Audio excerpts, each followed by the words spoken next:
since 13-year-old ZIYAH Harris stepped off the school bus and disappeared. Her family is still waiting for answers and renewing their pleas for someone to come forward with information. ZIYAH was last seen back on January 9th at the intersection of Cornwall and 3 Mile Drive. The primary suspect in her disappearance is a registered sex offender currently being held in the Wayne County Jail. Well, 7 News Detroit reporter Ryan Marshall is live at the Frank Murphy Hall of Justice in downtown Detroit, where the family will gather for a vigil later this morning. Ryan.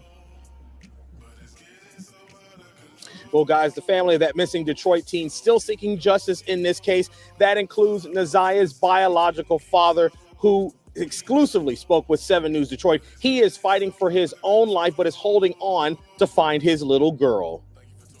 I know the family hopes and prays that she is still alive. Correct. But if you get that phone call,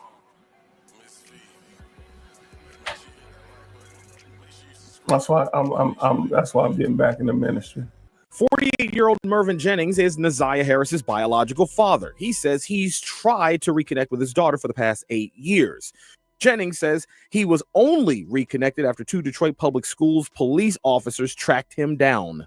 When the last time you been up to your daughter's school? I said my daughter's school. I said I don't even know what school she go to. I said I've been looking for her. And they looked at each other and I was like, what's going on? They said your daughter's missing. Welcome in, everybody. We're going to be talking about ZIYAH Harris. This is a case that has captured my heart. I've just been following it for this week, basically, but it actually happened. She went missing January 9th of 2024. And that's her father. So as you can see, everybody failed her. She was living with her grandmother, but they allowed a pedophile to be in the house who had children by the auntie.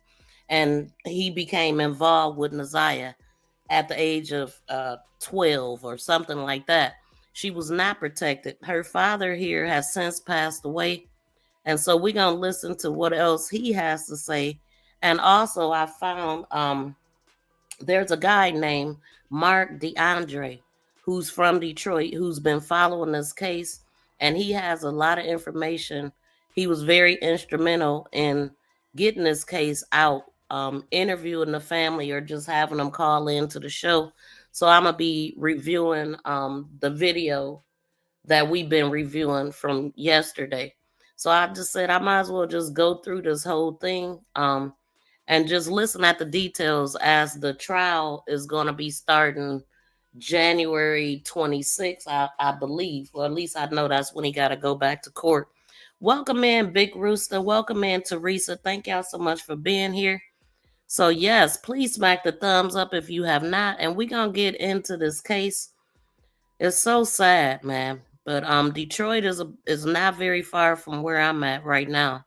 He's dealt with serious medical issues in the 8 years away from ZIYAH. Jennings has congestive heart failure. He says in April, doctors gave him only 7 days to live. Wow. While that prognosis has slightly improved, Mervyn needs a new heart. While dealing with those difficult health challenges, Mervyn says what really hurts his heart. I believe my daughter was pregnant. Yes. He says much of the family thinks ZIYAH was being sexually assaulted by a man who is a convicted sex offender. We're not naming him because he hasn't been officially charged in the case. Oh my God. They're like, oh my God. Oh my God. You know, what's done in the dark, it's gonna come. You can't do this. You can't do this, man.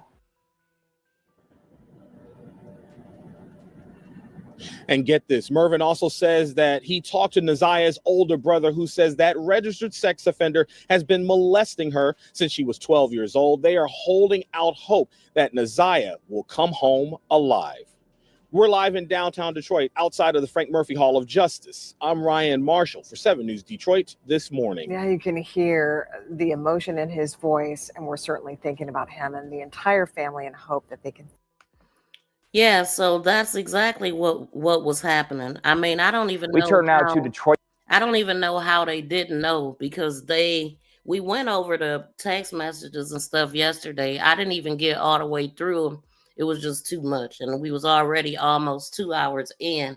If they would have just checked their phone, they would have seen that. But besides that, They knew his record. They knew. The auntie knew. You know, the mother knew. How do you not know? As a matter of fact, he would have had to mess with the mother when she was underage, and he's at least 10 or 11 years older than her. So we are naming him over here because he has been charged and everything. So I was running look, just check this out. This really saddened my heart. But I found out that ZIYAH, she did videos, she would dance and stuff like that. And so I ran across this video.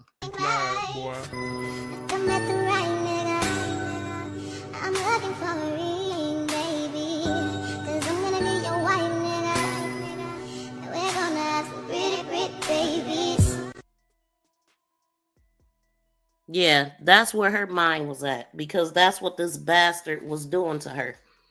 And she definitely was pregnant. She looks like she was at the age right there, 12 or 13, when she did this video. That's where her mind was at. Nobody was paying attention to her, not enough attention.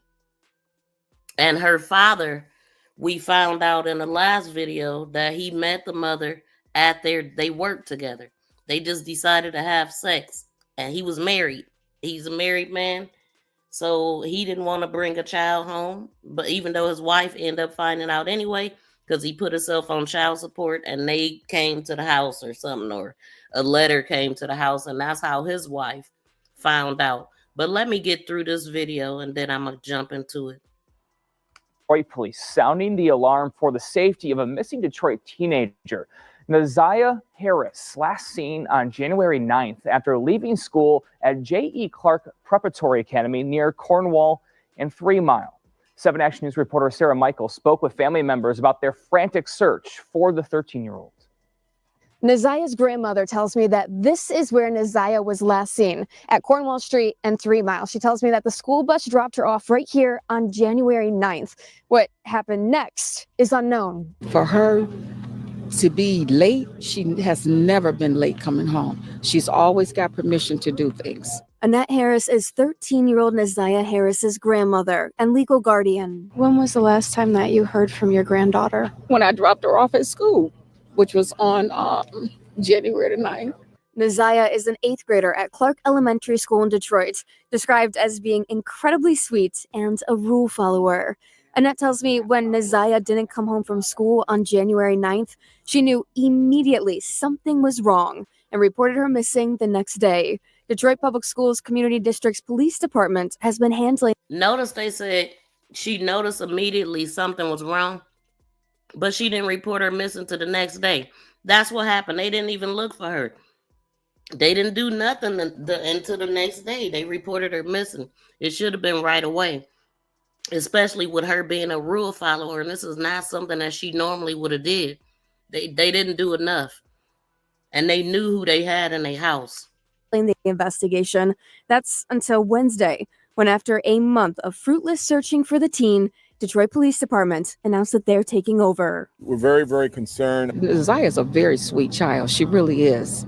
You know, and my biggest fear is somebody hurting her. We don't believe that initially there was an abduction. Police say they don't believe ZIYAH was abducted initially, but when pressed, wouldn't answer if they think she went off with someone willingly. And that tells me that ZIYAH's school looked at the bus video from January 9th and can see ZIYAH getting off at her regular stop here. She got off the bus with her schoolmate and walked up to the corner of Warren and 3 Mile Drive. And one of the school kids said that she turned right instead of turning left, and that's all I know. Police say they are questioning everyone who knows ZIYAH. They're working with local, state, and federal partners to look everywhere. If someone is watching right now and they know where ZIYAH is, what would you like to say to them? ZIYAH's life may be in danger and you don't even know it because you're keeping information or trying to keep her hidden because of what you think. ZIYAH needs to be home with her family, and we love her. If you know anything about ZIYAH's disappearance or where she may be, you are asked to reach out to Crime Stoppers. You can call them anonymously at 1-800-SPEAK-UP. Another thing that people were saying is that ZIYAH normally got taken to school and she didn't normally ride the bus, is what they were saying. And just so happened that particular day she rode the bus. So I don't know. That the end was near. I'm gonna play this video too because I haven't seen this yet. So give me a second. We're gonna get all the way into it. Welcome in, everybody. I see is 19 comments. The grandmother and the aunt are sad. Welcome in, Tamika. Good morning. Yeah, shout out to Bronze. That is what everybody is saying, y'all. And I'm just like, just watching all of this unfold. And I just want to catch up for the trial because we all in, y'all. This really got me.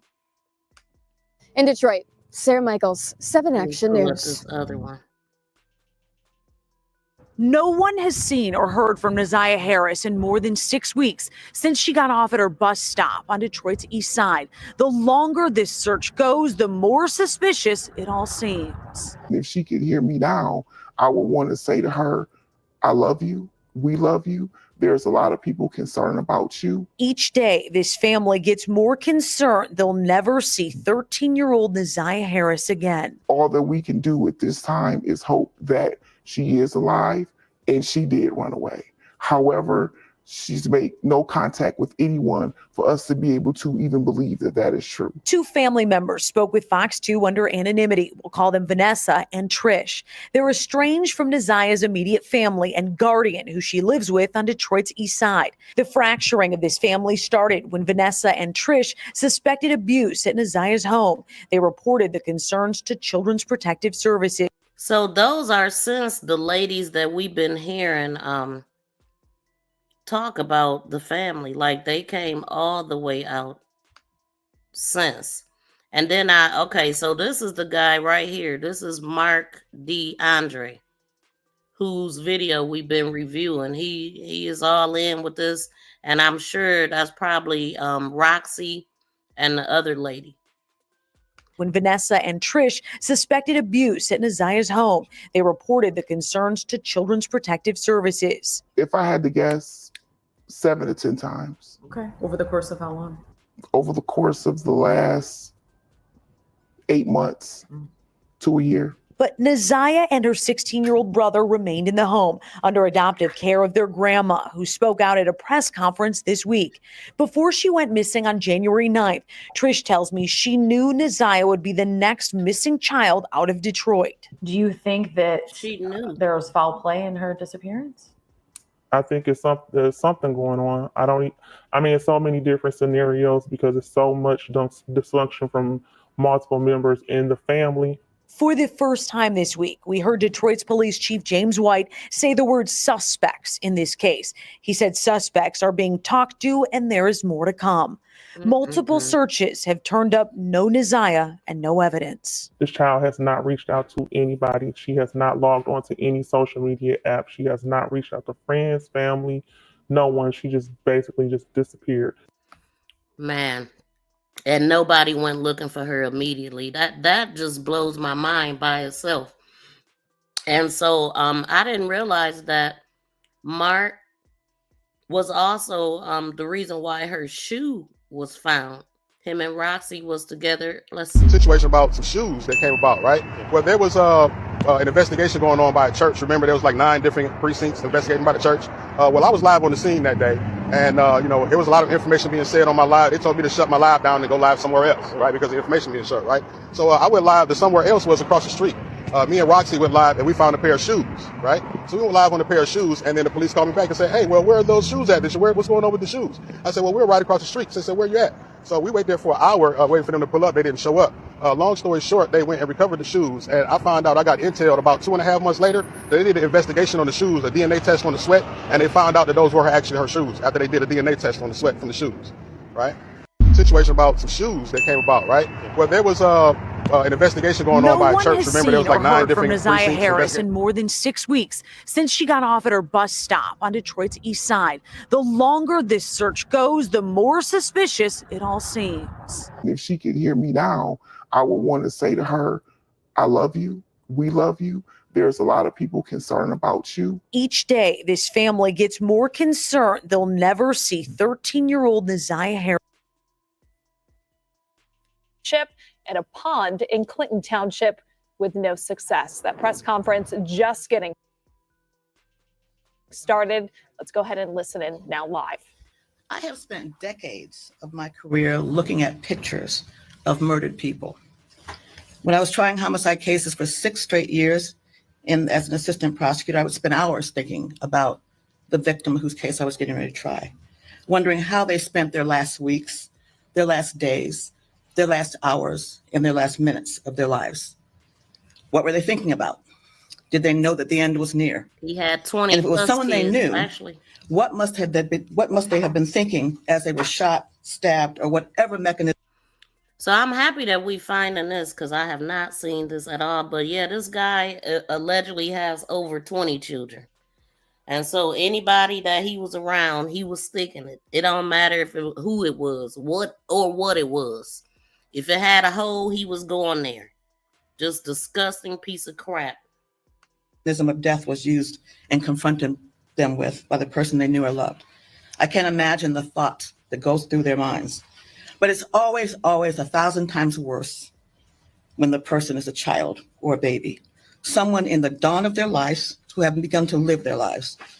The picture behind me is of ZIYAH, and that will always be haunting because it was taken just a short time before the evidence shows that she was never seen or heard from again. It was taken by ZIYAH herself, a selfie. That's the last known picture that we know about of her. And it was pointed out to me by one of the detectives on this case and by one of the prosecutors.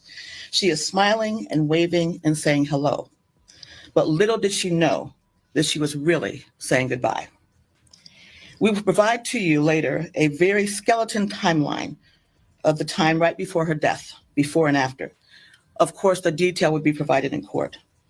The evidence shows overwhelmingly in this case that she is in fact deceased.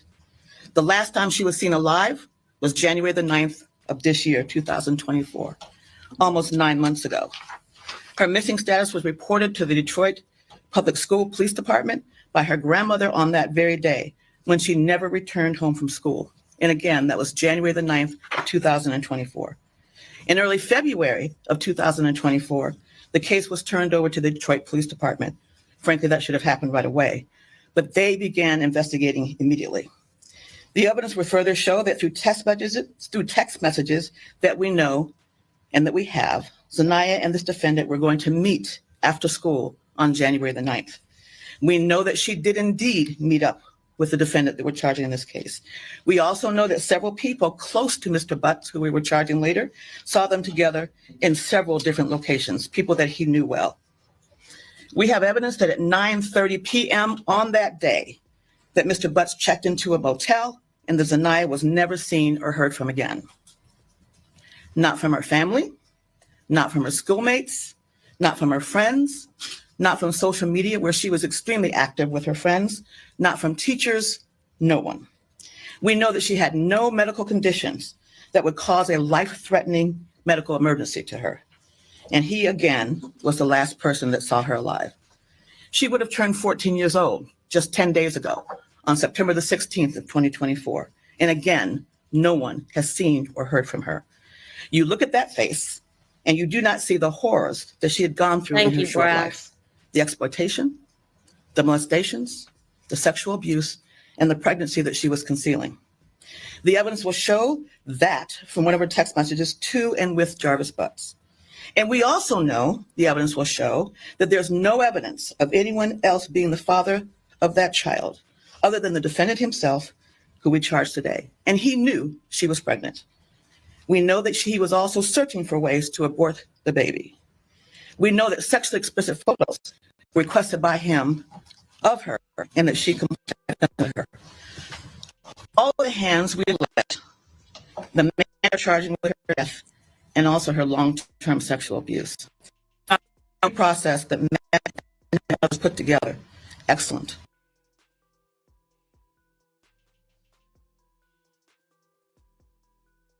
Video of 111 gigabytes. Witnesses and witness statements, body-worn camera, and let me not forget, it was Tina and Matt's memo, but the work of the Detroit Police Department. Anyway, we reviewed 111 gigabytes of video, witnesses and witness statements, body-worn camera footage, surveillance video, police reports, documents, 19 gigabytes, medical records, search warrant returns, phone extractions, which came to 506 gigabytes. Today, we are charging Jarvis Butts with 1 count of first-degree premeditated murder, 1 count of criminal sexual conduct in the second degree, and 1 count of child sexually abusive material. Today, we are also charging Mr. Butts with more counts of criminal sexual conduct on 2 more girls, yes, girls, on 2 other separate cases.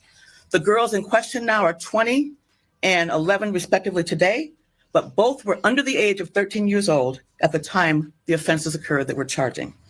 We are charging that one victim who is now 20 years old, that from April of 2012 to April of 2014, is alleged that defendant Buck sexually assaulted the victim at a residence in Detroit. Further facts and evidence on that matter will be placed on the record at the preliminary examination. In that case, we charge Mr. Butts with criminal sexual conduct, 1 count in the first degree, person under 13, defendant 17 or older. In that case, we are also charging Mr. Butts with 3 counts of criminal sexual conduct in the second degree, person under 13, defendant 17 years or older. In the second criminal sexual conduct case, well, I guess the third that we're charging today, we are alleging that the victim, who is now 13 years old, that from July 2015 through July 2017, we're alleging that he sexually assaulted the victim at a residence in Detroit. And again, further facts and evidence will be developed at the preliminary examination. Defendant Butts have been charged with, in that case, 1 count of criminal sexual conduct in the second degree. Child under the age of 13, Mr. Butts over the age of 17. Based on all the evidence that I've laid out now and much more that will be shown later in court, based on all these cases we will present in court, Mr. Butts targeted and befriended women who had to have sexual relationships with their young daughters. He would have relationships with their mothers, but his true desire was to have sex with their young daughters. That's what the evidence will show. He was a classic and expert groomer and pedophile. It's incredibly sad, incredibly unspeakable, and we want to bring justice to her and her family. I have to take this moment to say something to you. And this is not directed at all at ZIYAH's family, who by all accounts had many in her family that truly loved her. This is directed to everyone else listening to me now. We must be very careful who we let into our hearts and our homes and our lives, especially if you have children. We must be very careful who we have around our children and elders respectively. We must also be very careful who we leave our children with, even if they are in a relationship partners, family, and friend. I'll say that again, even if they are relationship partners, families, or friends. Life can be hard enough at times, but when it comes to our children, we must be deliberative, we must be diligent, and laser focused on their safety.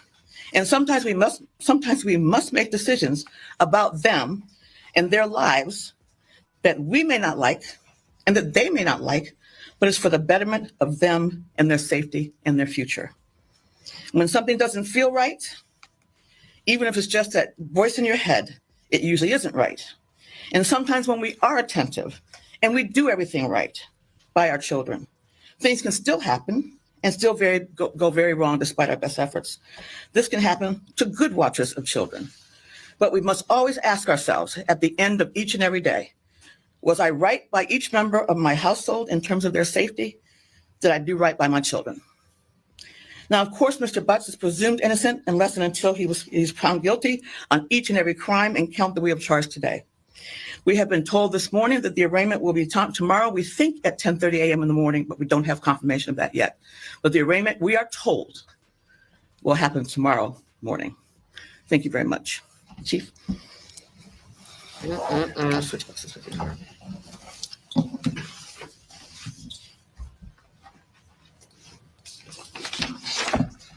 Good morning. This is one of the most difficult cases Welcome in, that I have been a Latasha part and of, and I'm just so Welcome very in, thankful everybody. to the detectives and the investigators in homicide. The tragedies that happened to this little girl touches each and every one of us, and unfortunately, she lost her life at the hands of someone who should have been concerned about her safety. I just want to take a couple moments and thank Madam Prosecutor and her team for the amazing work, the commitment, the hours that they put into this work. I want to thank our major crimes, missing persons, homicide, specifically Sergeant Jones, and Lieutenant Amber Roberson. When I tell you the days and hours and the tenacity that they put into this work, it's not often that I'm not surprised by our officers, but when I saw the work and the hours and the time that they put in there, I was absolutely in awe at my weekly briefings and the time that they put into this case. Welcome It in, is not an Julia. 8-hour-a-day job. It is it ends when they have to get a couple hours of sleep. And I will tell you, with all the other things going on, this case was always top of mind. Certainly want to thank DPS for their assistance in transferring over some of the information that we were able to get from them with this case. There were a number of people, our community in particular, even our Border Police Commissioner, Tamara Liberty Smith, who was out knocking on doors and passing out flyers, all with a desire to bring this little girl home to her family. Quickly, as the investigation unfolded, the officers realized that was going to be very difficult. Without going into great detail, I will tell you, as the prosecutors indicated, hours and hours and many gigabytes of information and phone records and knocking on doors and pulling video went into this investigation. And sadly, we find ourselves where we are now. But if there's any solace in any of this, is that we take a lesson from this. We make strong and good decisions for our children, keep them out of harm's way. We are not pointing out anything that someone did wrong. We just want to make sure people do a lot more things right. And again, Madam Prosecutor, thank you and your team for the work. All right, the Chief and I will take a few questions, if you have any. I have one. How did Jarvis Butts have access to ZIYAH? He knew some of their family members, some of her family members. Can you talk about the time frame when you mentioned grooming? Are you able to elaborate at all over how long of a period of time he may have quote unquote groomed or knew her, or All I can and will say at this point that it started in 2022. So just for accuracy, this little girl's remains have never been found? No. Is there a thought? Her body has never been found. Any thought of where she maybe? Well, if we knew that, we would certainly have a case that we weren't trying. We were trying without a body. We asked this, can you say what triggered charges now? Again, there's an incredible amount of material. And one of the reasons why lately I've been giving out amounts of material that we've been going through, because I think people sometimes just do not get it or understand about all the work that it takes by the investigators and by the prosecutors to put a case like this together. Whenever you have a case like this, where there has been no body found, it makes it more difficult and much more investigation must be done because we have to be able to prove that the person is deceased. Are you able to say how long this suspect was on your radar or when you really started locking in on him? No, by law, I can't really comment on that because that would leave me in a place where I can't talk about right now. Could things have maybe moved forward a little faster if the school police had got with Detroit police right away? Yes. Can you talk a little more about? No, I better not. I have strong opinions there. You added to that the evidence, however, suggests that ZIYAH Harris is dead, correct? We are going to be able to prove beyond a reasonable doubt that she's dead, as we must do by law. You can't say why. Because no one's seen her, no friends, no family, no teachers, no medical conditions. Even on her birthday, 10 days ago, she contacted no one. This was a child that never missed school, but the school hasn't seen or heard from at all again. This is a young girl who was very active on social media and crickets, nothing, since January the 9th of 2024. Anything from the defendant? And we have other things too that will come out in court. Any cooperation at all or utterances, statements from the defendant? I can't get into that. Without being able to speak in detail, I'm sure, do you have any evidence to indicate manner and location of death or where this might have occurred? No, because we can't do that unless we have a body. Mr. Butts is currently facing charges being prosecuted by your office. Can you talk additional charges before these? Can you talk about those at all? He is, and we next appear in court on Monday, January 30th. Have there been any other arrests made in this case? I don't think so. We just saw an unfounded rumor that there were family members arrested. Didn't know if you could squash that or confirm that. It's an unfounded rumor. It's not true. Thank you. Do you have an idea of how long ZIYAH may have been being molested? Again, the sexual abuse began based on the evidence that we have in 2022. Or at least the grooming began in 2022. Are you able to say how far along she was on her pregnancy? We don't know because we don't have a body. I have a question just about missing children sort of broadly. When these types of cases happen, obviously we get the reports all the time of missing children. Can you talk about what you think didn't work in this case? You know, in terms of like maybe the seriousness that was considered when she first went missing, it was the DPSD, CD, or something like that. So you guys.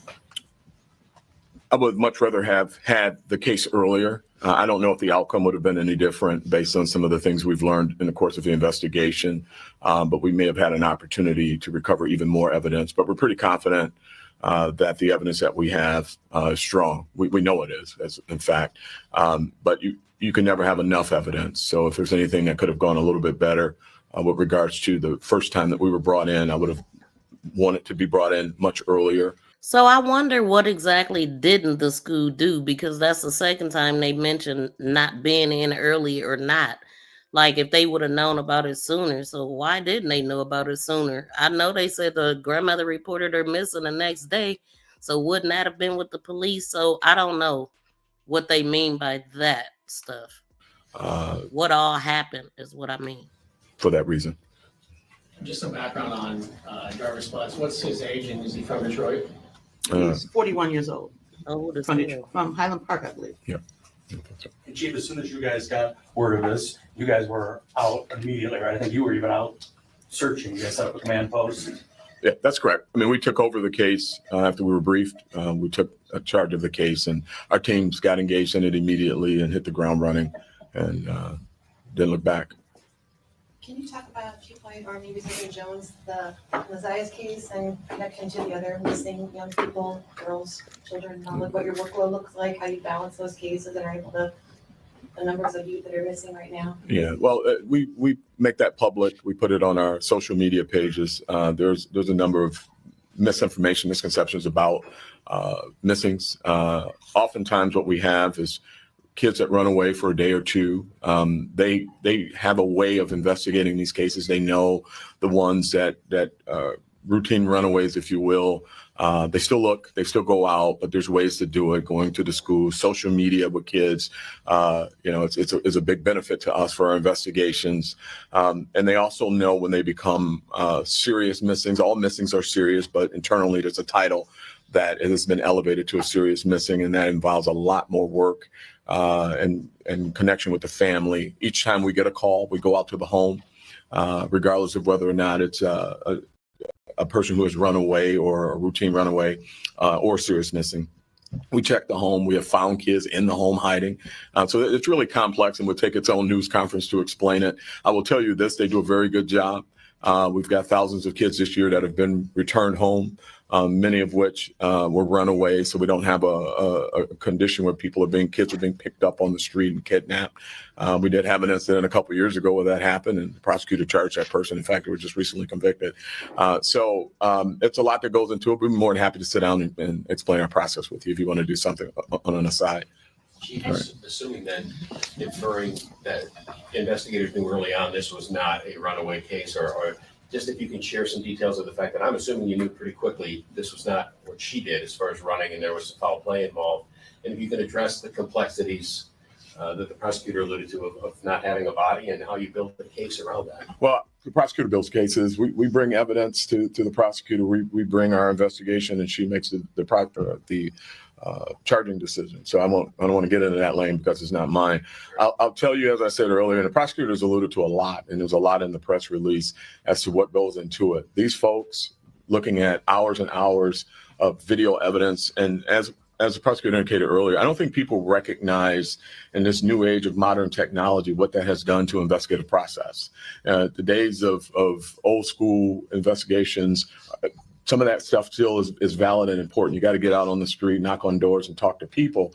But what the digital world has brought us is new opportunities to find additional information and the cadence in which people communicate, right? Every one of us have these things in our pocket called cell phones that we use for everything.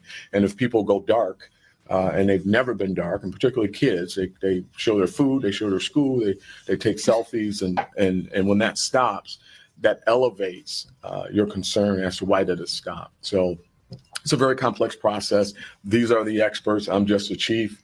But, again, we can sit down and talk to you about it in great detail, but a lot goes into it. And when you're talking about 111 gigabytes of information and text messages and dumping phones and literally going through methodically each one of the pages and the text messages and the communication as to when they stopped and the last word said that should have prompted a response. Maybe it did, maybe it didn't. I can't get into that.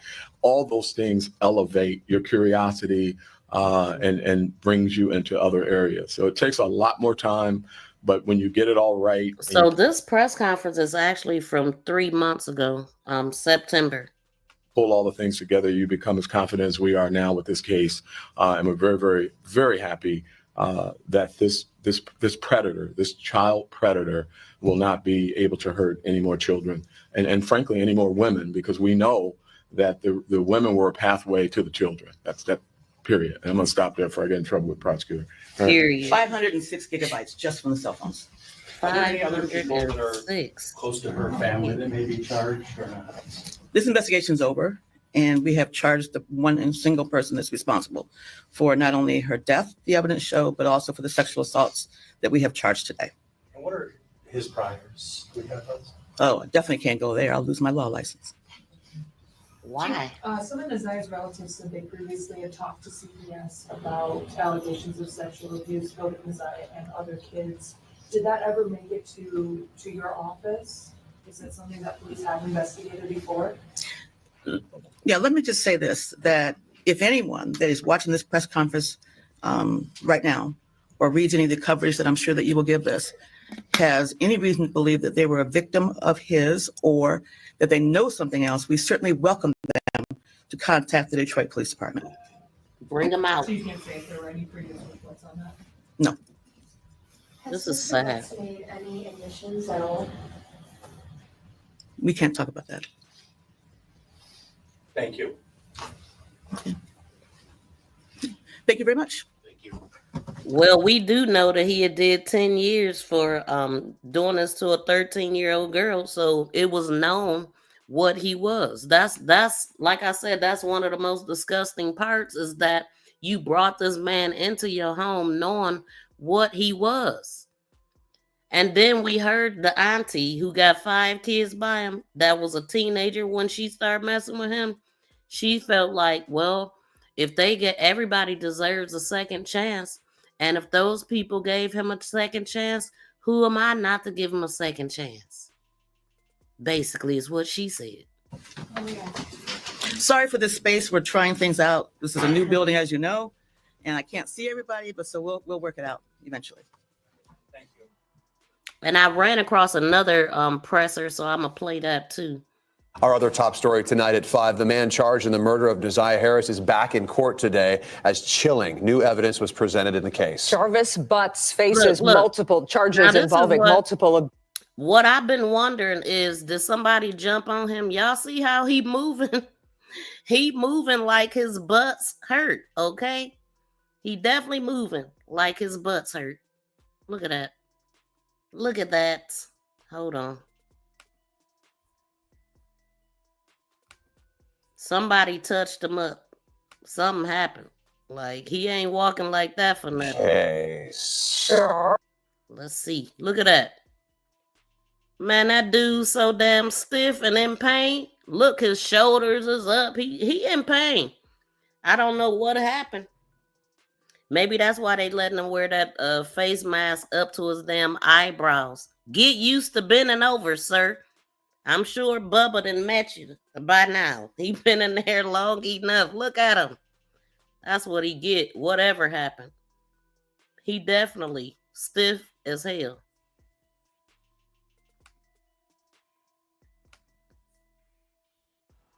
the mound of evidence over the past few days. So much of that evidence included on a cell phone they say belongs to Jarvis Butts, the defendant in this case. Let's get to it right here. They're talking about Butts looking up ways to abort a pregnancy because they believe he got this 13-year-old girl pregnant during months or years of sexual abuse. Ways of like drinking red antifreeze or drinking herbal tea. That's just scratching the surface of what happened here at 36th District Court today. So Jarvis Butts, he unalived a 13-year-old that he had been having abusing, and he had 5 children by her auntie. That's how he was able to get into the house. This man did 10 years assaulting another child, and these people knew what type of guy he was. He should have never been around her. So he posed around the auntie and the grandmother, let him pick her up, let her go do some work with him at the shop and all of this. He had access to her and he took full advantage. She got pregnant. He ends up dumping her body somewhere. They still haven't found her. This happened January 9th of 2024. She still has not been found, but this is a circumstantial evidence case, and he going down. I mean, they got these text messages of their conversations and all of that. He groomed her and he knew her since she was 2 years old. I mean, they're saying that it started in 22, but that's when they could see it because of the evidence that they have. It could have started before that. If he been knowing her since she was 2, I'm sure he been doing stuff. I'm sure. And they don't have that on their cell phones because she wouldn't have had a cell phone. New right now, this is 42-year-old Jarvis Butts, and prosecutors are laying out horrific details that Butts allegedly is an incredibly dangerous and damaging child sexual predator. He already has been bound over to face trials for the sexual abuse of one minor and another young girl who just happens to be his own daughter. Now we come to the crushing case of daughter. Did y'all hear that? His own daughter. And I'm wondering if it was old girl's daughter, because if y'all notice, she lost a lot of weight, the auntie Shannon, according to the videos from the picture that I've been showing and the videos that we're seeing her in. She clearly lost a lot of weight. I'm wondering if what she found out had anything to do with that. There she is with the glasses. That's the grandmother. These women allowed the man in the house. They knew he did time. People like this don't change. You don't bring a person like this around your children.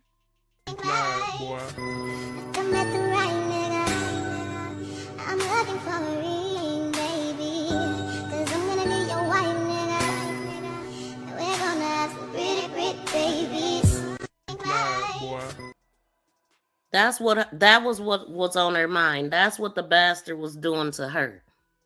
I don't even know how he had time to do all that he did. A girlfriend, baby mama, fiance, and the kids. Like, man.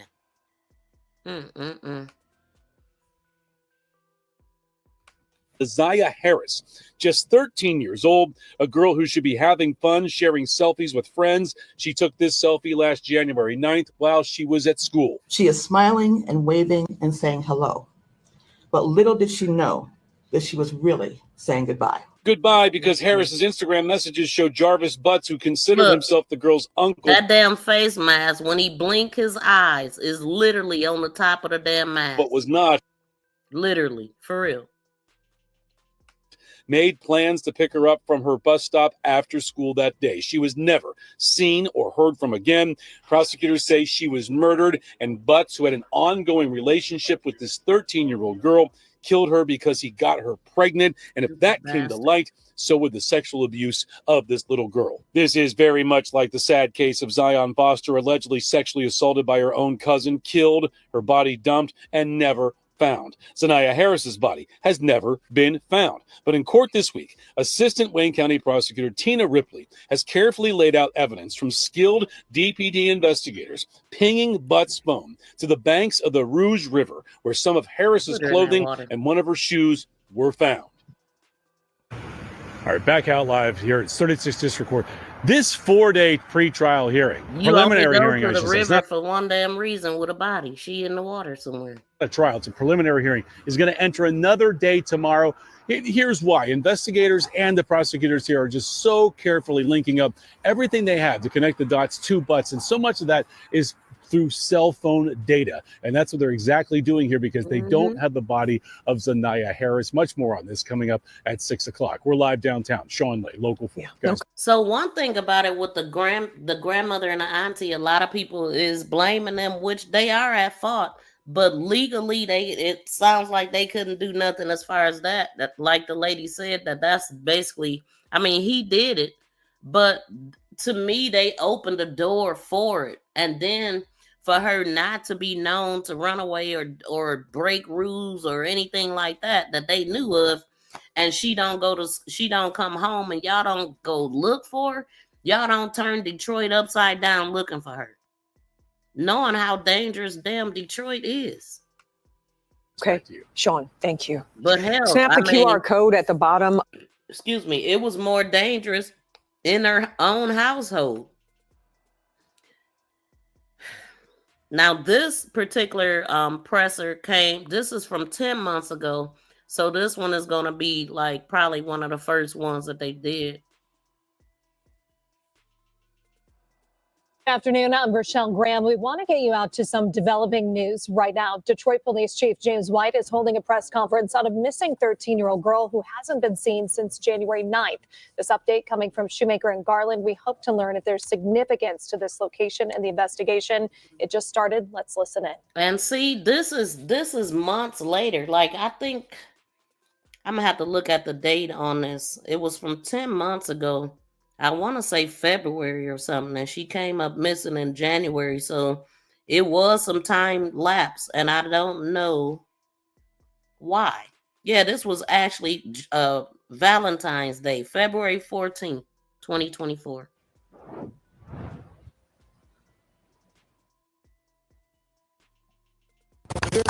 That's fine.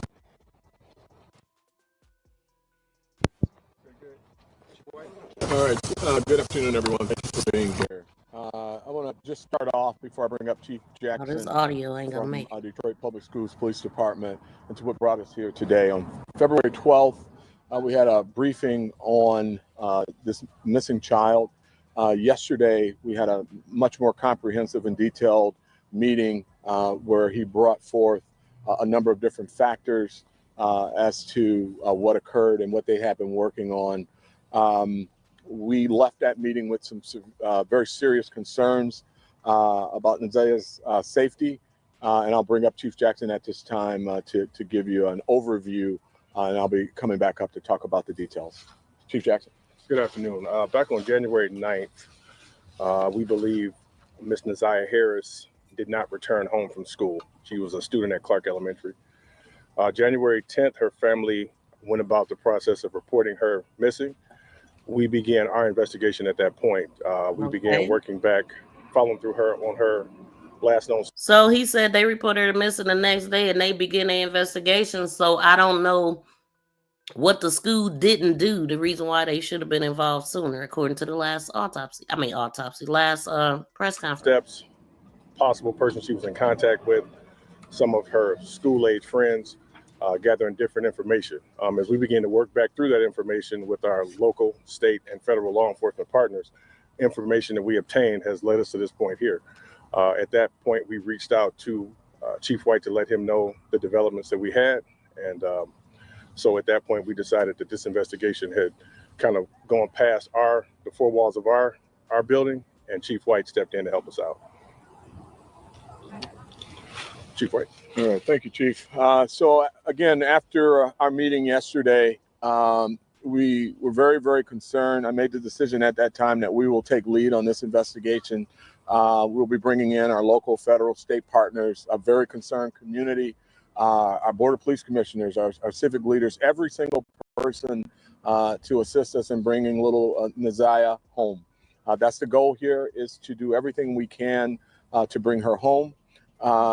We have debriefed on a number of different factors. We're hopeful that we find her well.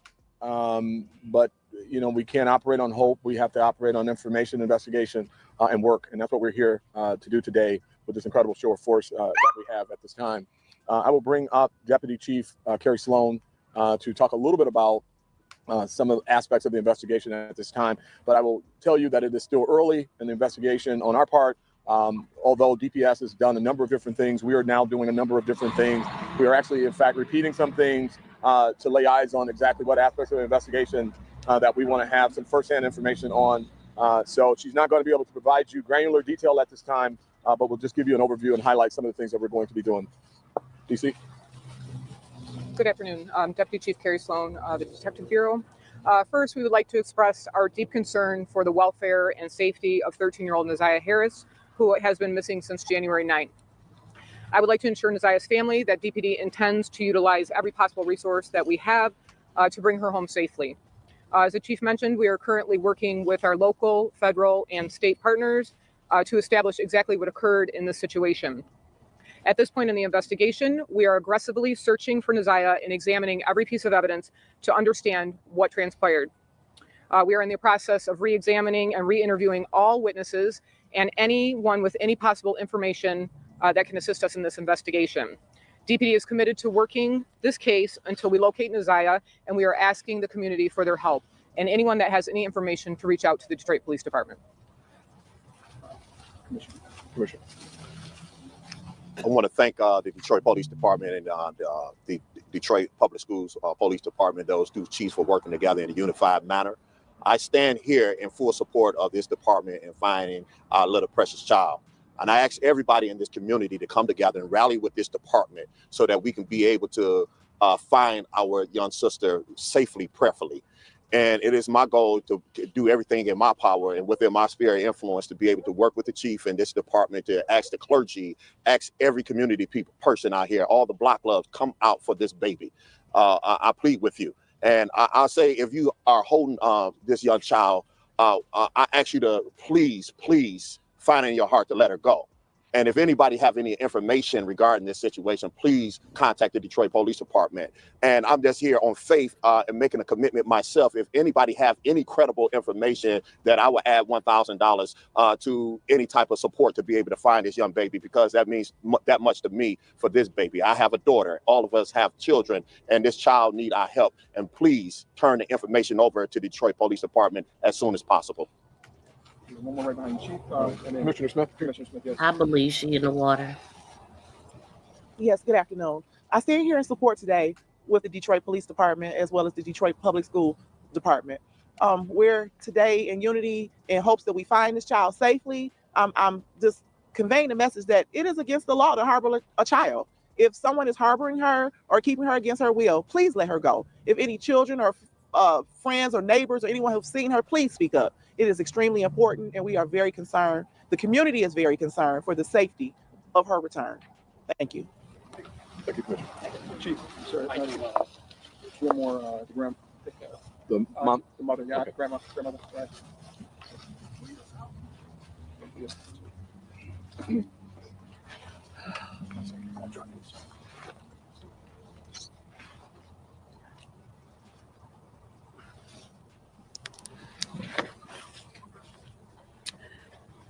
I'm asking anyone that knows anything about my granddaughter,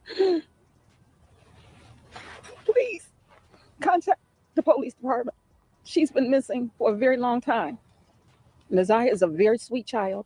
This is not of her character. We've been looking for her. We've been passing out flyers. We've been calling people. We've been knocking on doors. We have done some of everything. And we're asking anybody that has any information, I don't care who it is, please come forth, contact the police department. Her life could be in danger. Please call the police department. I want my baby home.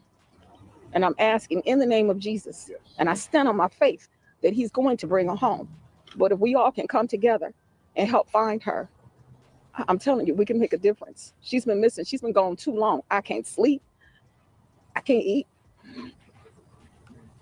Just bring her home, please. That's all I'm asking. Thank you. Thank you, ma'am. One more, Chief. One more community.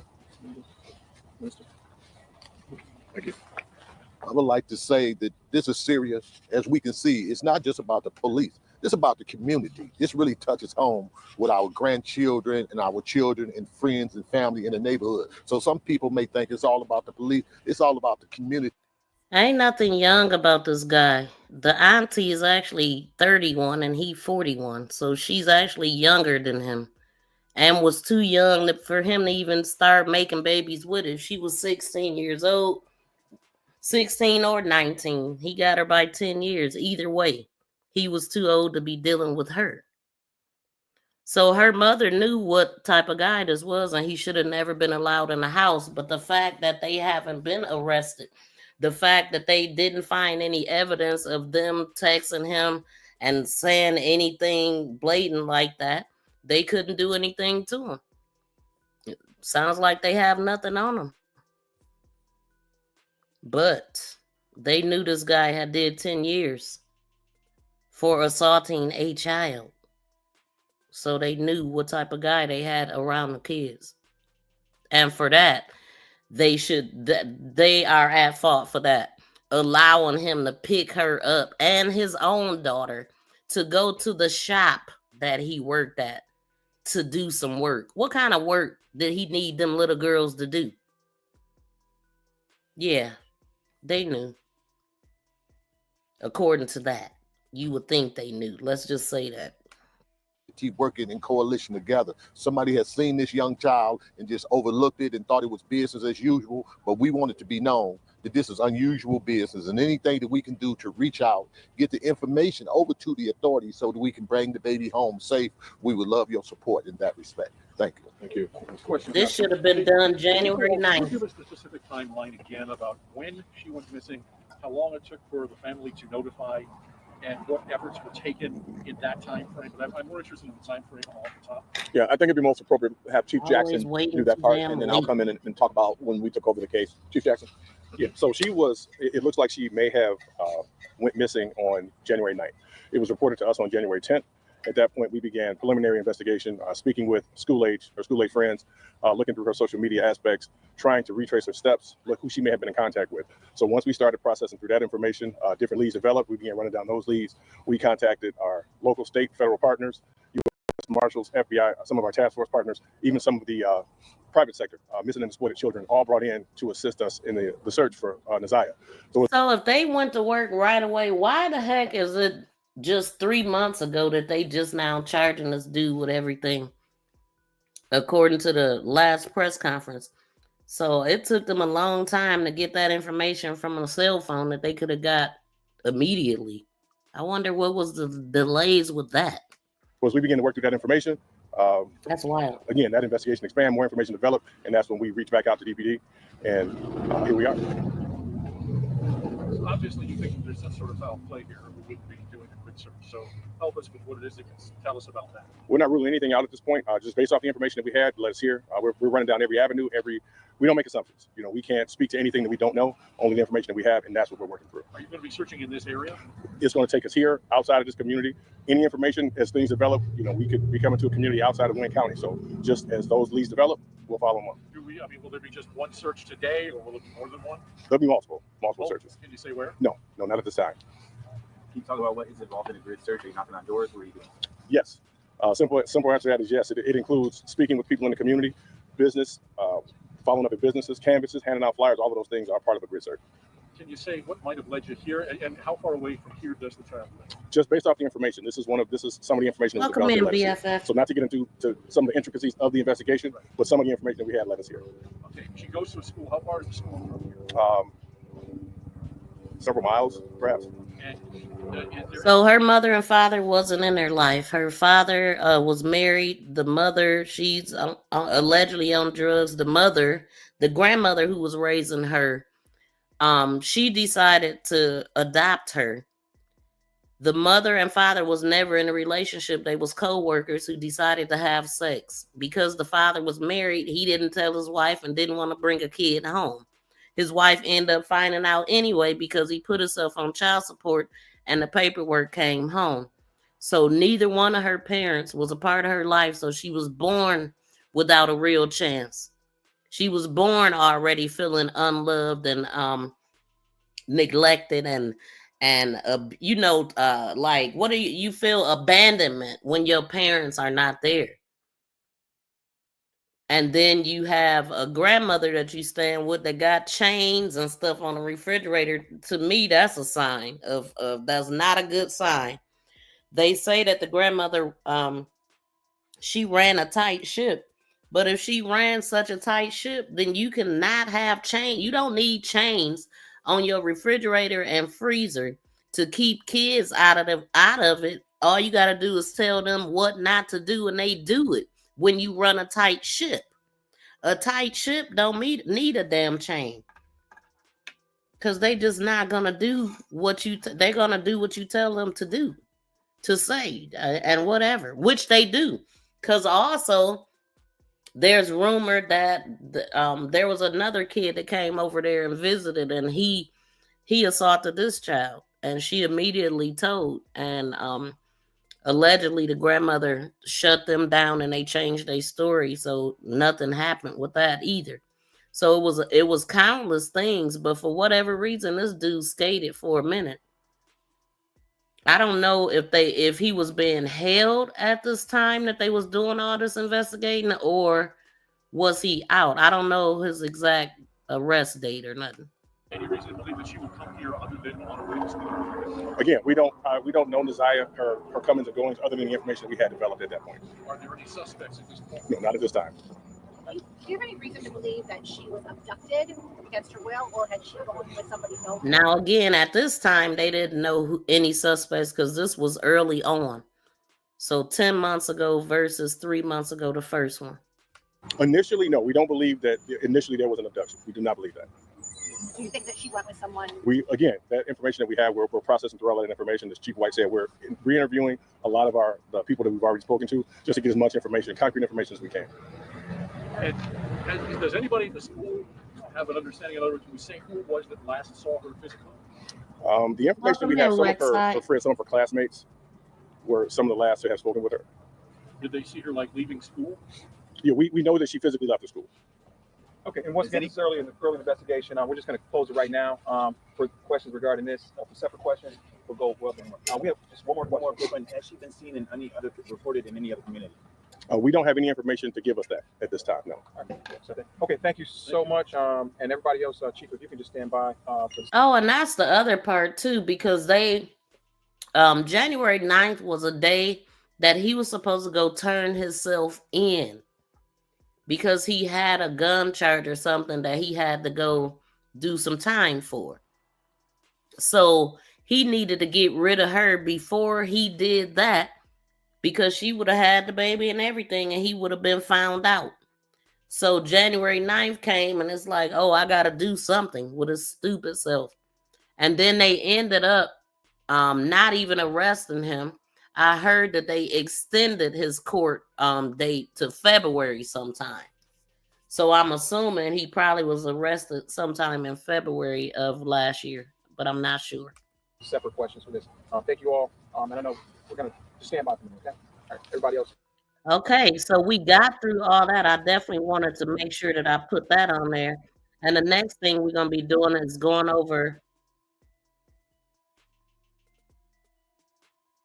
Oh, that's something else. So I want to go over a video that's very instrumental. The guy, Mark D. Andre, and the other family members who actually help expose all of this stuff, because his videos are from 10 months ago too.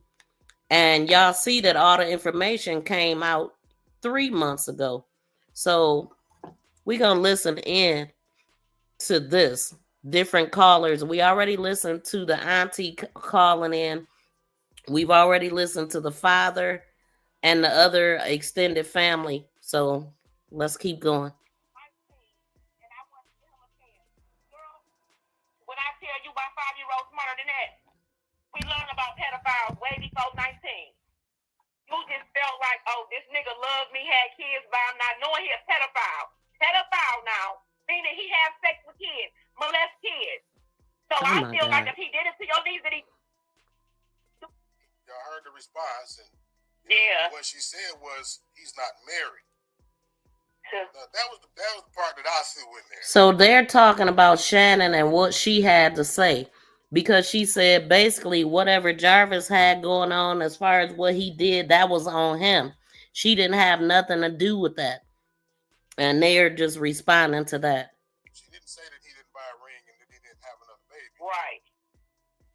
Listen, she say he knew it was a pedophile. Here's my conclusion on that part.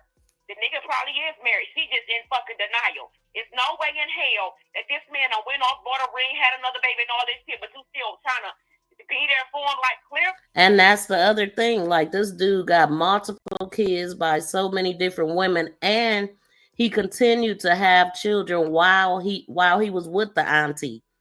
And then he got with another person, got her pregnant, and then got back with her, like, and got her pregnant again. It's just crazy.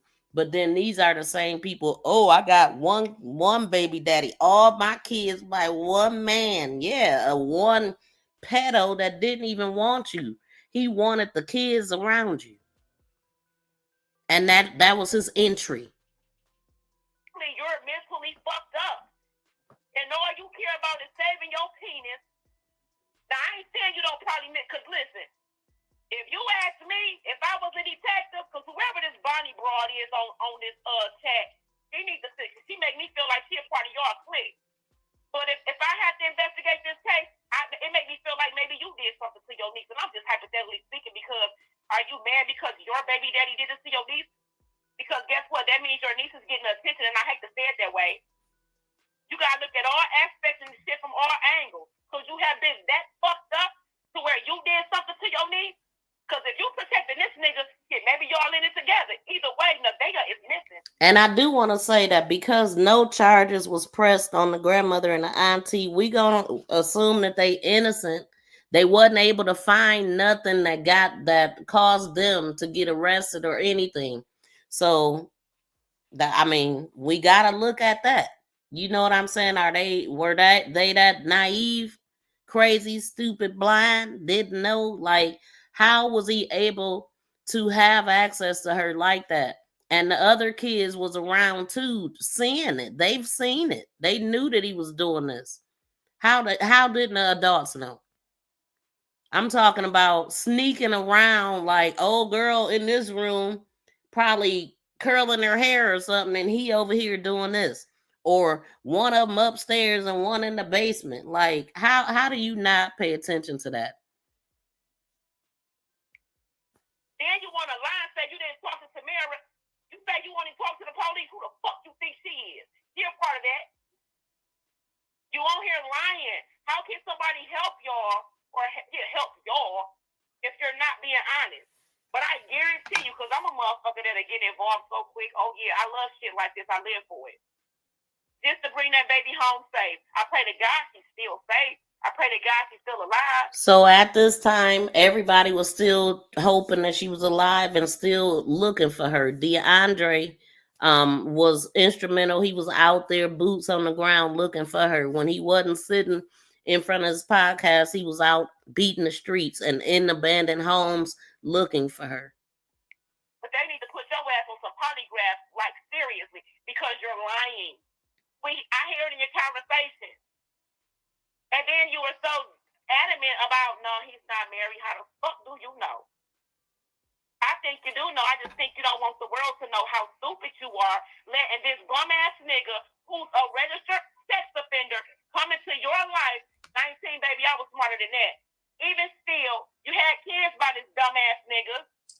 Then he turned around and molest your niece. And you talking about it's irrelevant about these questions being asked you, bitch. These are questions. So that's the auntie right there in that coat with the red hair next to the grandmother. This is who she's talking to. Listen, every question that's being asked to you, and yeah, motherfuckers need to come hard at you because you sound fucking stupid right now. Every question that's being asked could be the very lead to bringing your fucking niece home to safety. But you are so busy chasing dick. You're so busy wanting this nigga to be saved because you're clearly saving the cover up for him. What he did has nothing. That's on him. No. They the reason why he was in that house. They let him in that household.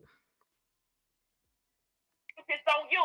And the crazy thing is, like in 22, Shannon had her own place, and then 23, she came and moved with her mother. So they said that Naziah was with her all the time in 22. So this was going on at her house before they even went to the grandmother's, is what I'm understanding. How does she not know that? That's crazy. About this nigga around her.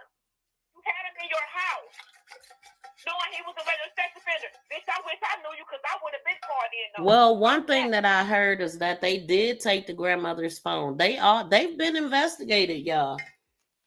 That's why I'm like, shoot, evidently they must have didn't find nothing, or is something gonna come up later? I doubt it. If they didn't have nothing to do with this part of it, I guess that's what they found. They didn't find no evidence of it. But people are saying everything that y'all hearing, even their immediate family. Could they have known and turned a blind eye? Now, this grandmother allegedly had her first kid at the age of 11. Naziah's mother at the age of 13.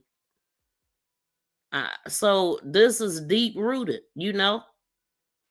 And that's why I'm like, it gotta be like, why would the mother allow this older dude to date her daughter, Shannon? Why was that even allowed? This woman right here.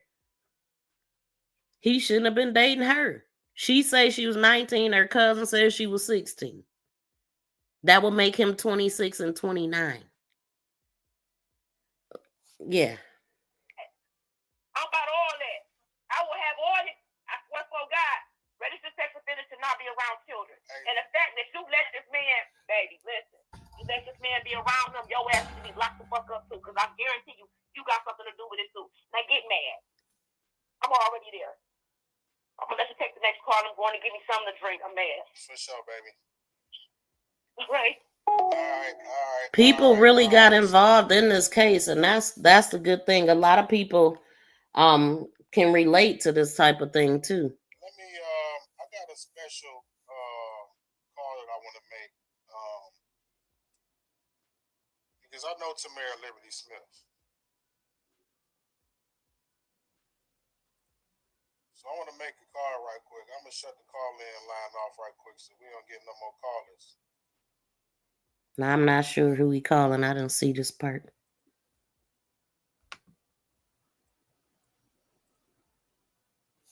Let me move it along.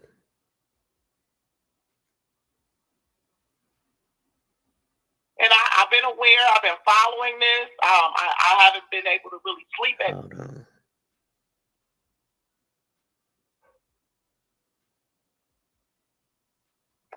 One of the family members that you were speaking to, man, they probably would not know. That was Shannon. Okay, and she was the one who I'm assuming did the press conference with us a few days ago? Yeah. Okay, so maybe she wouldn't know my name, but however, I did walk them to the car. I don't know these people from a can of paint. Right. I don't have to lie. Okay, so this is a lady that was at the press conference. I think it's the lady. It was a lady standing there that had put her badge inside of her coat. I have the same dealing with anyone with something like this that's going on in the community. A child is missing and has been missing for well over a month. We are extremely concerned So at this time, just well over a month. In the community. And again, wait, this was actually recorded February 19th. So this was 5 days after the press conference we just watched. And my question that I ask to the grandmother, which I would ask to anyone, because oftentimes here in the city, we see females, young girls coming up missing. I ask, has she ever done this before? Has she ever left? The answer to me was, I'm not going to lie, she has left before. What? I have no reason to make anything up. I don't know these people. My job is to help you. As a community activist, as an organizer, and as now serving as the police commissioner over my district. I'm Okay. here to help you. I'm not here to harm you. I'm not here to carry lies. Once again, I don't know these people. My only purpose is to get this girl home. I had no idea that we were going to have all of these twists and turns, all of these fumbles, all of these change of stories, all of these scenarios. None of this stuff. All I knew is that a girl was missing and that we just got this information a few days ago. But she's been missing since January 9th.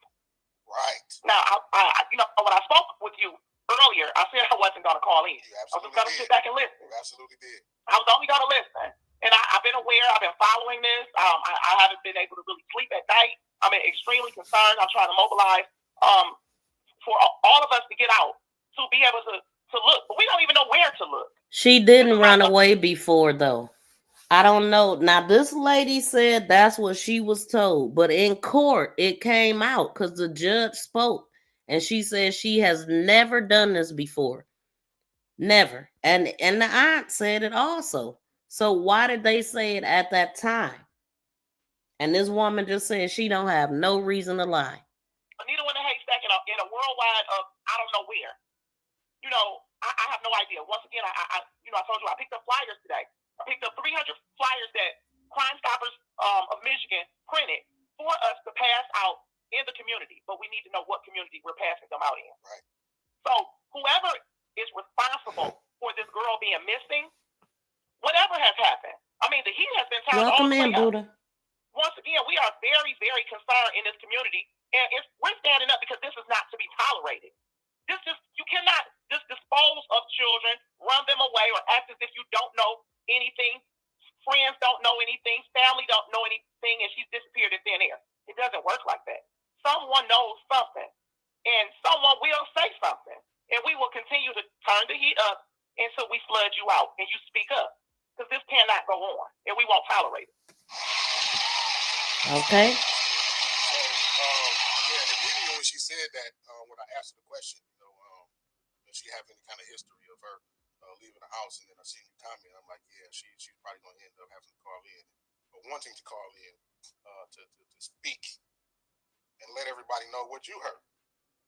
Right, and I've been standing back. I've been, really behind the scenes, just doing what I can, because it's not much more that I can do than any of you all. Just, we're hearing the things, the streets are talking, we're passing flyers out, we're asking, being extremely concerned. I stood there with the community in the press conference with DPD, and we all are trying to figure out where this girl is to bring her home. But don't be fictitious and tell us lies. Don't make up things. Don't sit back and watch to try to plot and get your story together. Or to hear who's saying what. I don't know how long you've been tuned in, but if I'm not mistaken, the entire time. Well, if I'm not mistaken, right, while the father was on, did I not see someone make a comment and say your daughter is in the chat right now? I don't know. Yeah, I don't know about that. Yeah, I'm not that inebriated at all. Go back through the chat, and I wanted to go and find the page, but I was so busy. I know I'll go back if they didn't delete it, but yeah, it's like you said, a lot of twists and turns to this whole situation, man. And I really hope that we come to a positive resolve to this. But it seems as if it's going to be hard to do when we have so many twists and turns, and not only the story itself, but the story that's being told by the people who we need to hear the information from. And even like with the dad, as I told you, after doing the press conference, because it was aired live on all channels, and I get a phone call because I grew up with him. So they reached out to me. Okay, that was Jarvis' daughter they was talking about. I'm sorry. So, BFF, she did say that. Shannon, in the last live stream, she said that he told her and he gave her the chance. He gave her the decision if she wanted to deal with him or not. So, hey, that was her decision to be like, oh, hell no, man. So she said, oh, he told me that the girl lied. Like, girl. Okay, the father reached out to me. I grew up with him. I have not seen him in years. We were kids. But, it's my job as a community person in our community to help. So, naturally it made me feel like, oh, wow, dang, there's somebody that I actually know. I'm going to put my all in and try to help you all. I didn't know the situation of how the baby came about or he cheated or anything. I didn't know any of this stuff. I just knew that it was his daughter and that he needed help. And just me of who I am to do so. You ain't seen hostile. If you think she's hostile, I think she's just talking. Like, yeah, she's a work with the police. I think she said commissioner or something. But all of this arguing and who did what and who shouldn't have did what or who knew something. It do seem as if, it's a lot of finger pointing. I ain't gonna say seem as if there is a lot of finger pointing going back and forth. I mean, but me with my discernment, I feel like I feel like I know what's factual and what's not as far as what people are saying. You know what I'm saying? But yeah, I want to, even with the finger pointing, whatever happened, let's just move forward to get her out of the situation that she's in and get her resources to remove her out of the situation that she was in, that she will never be returned to. Is what I was going to say. At the end of the day, with everybody saying what they're saying, at the end of the day, the solution needs to be the solution, and that's fine. You know what I'm saying? And there's a lot. I've seen somebody in the comments that we're having a community meeting about it, right? Even though we're all at the home right now, we're in the huddle, dedicating time, okay, investing our time and energy and resources and emotions into this situation, right? Well, let's not get it twisted. Just like Tamara said, right? Once we can pinpoint an actual area in which we should be searching, right? Because the whole city is not up in awareness about this. Everybody is not looking in every neighborhood, although they should be. Once we can pinpoint an area where we should be looking at, then we'll go there. I'm quite sure it'll be organized and to bear liberty and let everybody know. See, what needs to happen is somebody, and I see this a lot in searches. Somebody, a lot of times when somebody suspects that somebody or something is underwater, somebody usually volunteer with the sonar equipment or whatever. I mean, I would assume that the police got connections with that. I mean, and so did they have anybody put any sonar in that water? I wonder. Because where else would they find their clothes? At the river? That's where all their clothes was at. Hoodie with all these holes in the hoodie, like he put the hoodie over her head and jabbed her some kind of way. I don't know if he was trying to perform a home abortion or what. I think he was just trying to take her out at this point. Because he's a sorry piece of crap who had nothing. He didn't even have money to take care of nothing. One time he got a morning after pill. So he just willy-nilly, and then take her out because of your actions. That's crazy. Yeah, I was to say that, but let's not get it twisted. When it is time to be boots on the ground, let's just have the same interaction. It would be greatly appreciated. Most definitely. More hands we have on deck, because once again, the police rely on the tips that the community gives. They don't know. None of us know these people, but they do rely on the tips. And I'm hoping that someone from the department is listening tonight and being able to gather more information and to take notes to help them to what they already have or what they're trying to do. And as we get this information and we start to mobilize as a community, I just hope that we can have as many hands on deck as possible. Absolutely. Like I said, you make sure that you keep me updated on any kind of searches that's organized, especially on the east side, but anywhere, you know what I'm saying, from here at this point out, especially if it's in the city. So I can help out with getting everybody knowing about it and get more people. And I want to change it because I know one thing this lady said that she's an activist. So we'll just say she's an activist, but she was standing with the police as well. So I don't know exactly what she does there with the police. Yeah, but just once again, thank you for bringing the awareness and just also just letting people know that this type of behavior is not acceptable and should not be tolerated. Not in any household. If you know something, don't just sit back and wait and later point the finger. It's necessary to speak up. It's necessary to keep speaking up until the point is given. One thing I noticed with Shannon, the pictures of her standing next to her mother and this picture standing next to him look like totally different people. She lost a lot of weight. I'm sure she lost this weight after all this stuff happened. You can't eat, you can't sleep, you can't think. I would think that's what happened. But this low down piece of crap, everything worked out. A lot worked out in this dude's favor. Then this is Naziah's father, who has since passed. I'm just going through these pictures again. So Shannon had a twin. And there she is in the blue, and the mother is right here in the black. And then this is their other sister, I'm assuming. I don't know her name. I'm assuming that's another sister. And then this is Roxy, who's she's a family. She is their family, but she actually has been very instrumental in this case, exposing them, speaking up, searching for her cousin, and all of that stuff. She even talked on here in one of the videos. I think it was part 1 that I did where Roxy spoke. This should not be happening in today's time. This just shouldn't be going on. But it's all in this live stream. This is a over 5-hour live stream. We just been playing bits and pieces. In a city like Detroit, where not only are we still one of, I don't know if we can still claim the blackest city in America, right? But one of, if not the most blackest cities in America. But this happens so often, so frequently, it is so in our face all the time. Don't she, BFF? I didn't over and over and over. I didn't know who the woman in black was. I didn't look close enough. But yeah, I mean, they look. How did they both get that size? I mean, they both have kids at the same time. I'm not sure, but she definitely lost a lot of weight now. Let me pull that one back up because you could see her. But that, like I said, stress probably. Right here, look like a total different person. And even during the trial, I didn't know who she was at first either. Yep. Each year. Now it's getting to the point where it's damn near every other month. And it's also, like I told you earlier, it's giving me Zion Foster vibes. That's kind of what I'm getting on to. They don't just disappear. Exactly what I'm segueing to. I mean, this is happening way to like, why are we here again? How are we here again? You know, after we just as a whole city went through what we went through with Zion. You know what I mean? We didn't learn nothing from that. We didn't. Yeah. I don't know, man. But I thank you for your platform. I thank you for your following, and just continue doing what you do. Well, he really doesn't care.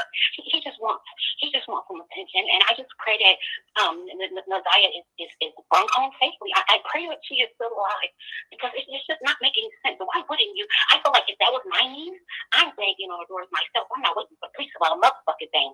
Okay, we live in Detroit, Michigan. It is ridiculous.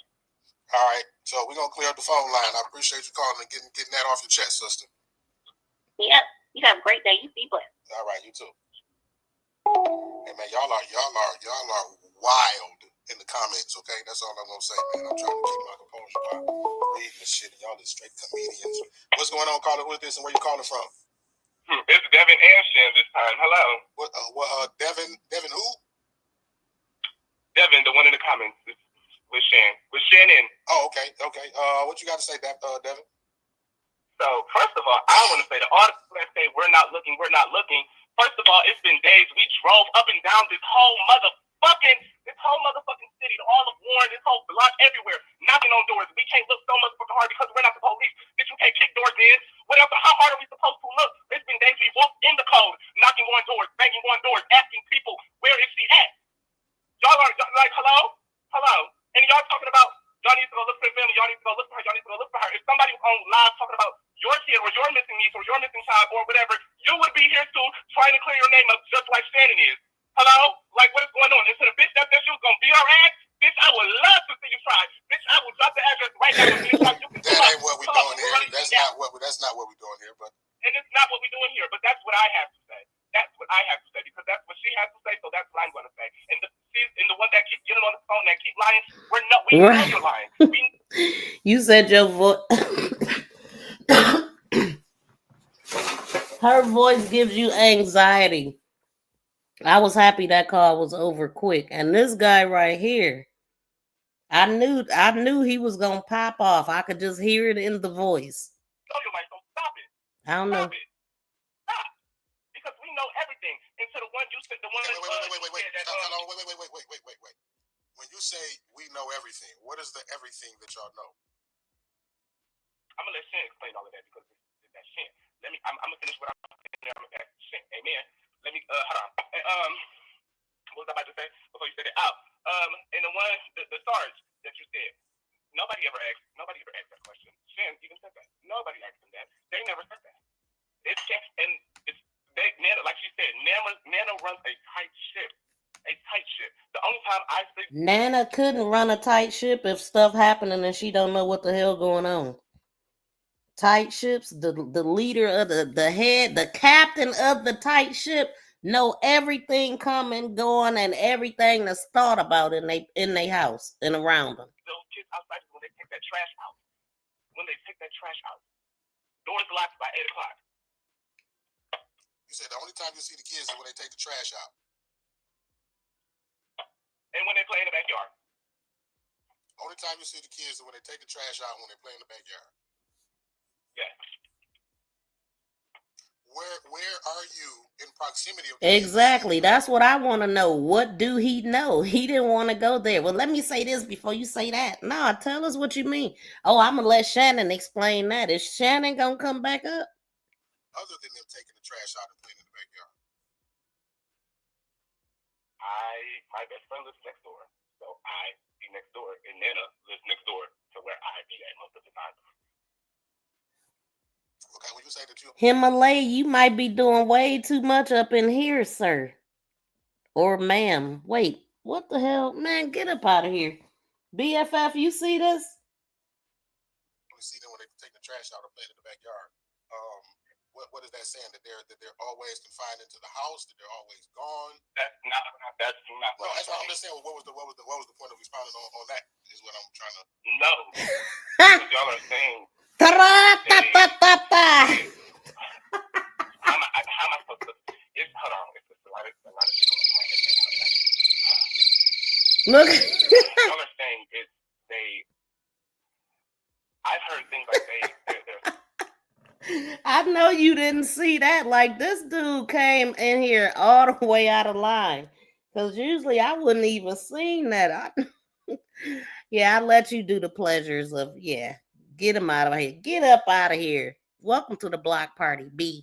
They can't leave the house. They never go outside. They don't do this. They don't do that. It's all of this, all of that. Abuse this, abuse that. Never that. Never that. It's nothing like that. Nothing like that. Y'all are speaking one thing. He calmed all the way down when he asked him that one question. And then he been stumbling over his words ever since. Just answer the question, sir. That y'all don't know about. That's what's getting me. That's what's getting me. So now, do you know Jarvis? Not personally. I never spoke to that man in my life. I know of him, but I've never been in his presence. I know of him, but I've never spoken to him. Okay. All right. Well, I guess is there something else that you want to say besides, I guess, rebutting? Well, I tell you, people be wanting to get blocked. No, I'm good. Nah, I'm passing it to Shan. All right. Well, okay. All right. Well, no, I had another call coming in. But go ahead, Shan. Let's see what you got to say. Because you had something, I believe. Okay. First off, what I meant, or what you guys wanted me meant to say, or whatever. I believe this is Shannon, but I hope she's gonna speak up. But this is what I said. Whatever Jarvis did or allegedly did, I don't know. I really don't know. Yes, this is Shannon, y'all. And yes, I did have 5 kids. Wait, stop right there. Hold on, Shannon. Stop right there. Because you said whatever Jarvis did, you really didn't know. But when I asked you earlier if you knew Jarvis was a registered sex offender, you said when he was 19, he explained to you his background. Yes. So did you not know, or did you know that he was? No, I'm talking about with my niece. I don't know. But yes, Jarvis told me about his background when I was 19. Okay, so let me ask you this. With Jarvis explaining to you his background and you knowing what he was capable of because he was previously already engaging in that type of activity, would you think that it was far-fetched? Your privileged ass ain't privileged up in here. If you heard something in regards to him being inappropriate with a minor in your family, do you think it would be impossible for that to be true for him to have done what they said that he did, considering that he had already been convicted of doing something like that before? I'm not putting anything past it. I'm not. I'm not putting anything past it. But for the ones that say that I have anything to do with it, I don't. Or accusing me of saying me and him have something to do with her going missing. No, I don't. Well, let me ask you this. Right quick. Considering, like, I don't know what his status is as far as whether he's, locked up right now, whether he's free, whether he's there with you, whether he's wherever he's at, right? Considering all, He's been incarcerated since the 7th. Okay. So considering the allegations at hand surrounding his name, and that there's been, other allegations alleged of him other than this, how do you feel about moving forward with him from this day forward? I mean, I know it's kind of a heavy question considering that you got 5 kids with him. You know what I mean? But is this a situation where, he gets out, whenever he gets out, if he gets out, and you are per se by his side the way that you are right now? Are you even in any kind of a way questioning him as a person, his credibility as a person, his credibility as a man at this point? I'm questioning about the fact that if he alleged did anything with my niece, but for him to come out, it's a pick and choose. It's a pick and choose side. I'm starting with my kids. I have 5 kids. Yes, I have 5 kids with Jarvis. Yes, I do. But I'm here for my kids. I have to protect my kids. Yes, Neziah wasn't protected. I don't know if he did or not, but I'm not putting anything past it. I'm not. And for the ones that keep saying I'm not sincere, I cry every night and hope and pray my niece do come home. We've been looking and calling around since the night that she didn't come home. My mom reported it. She went straight to the school that morning, and she reported it to the school.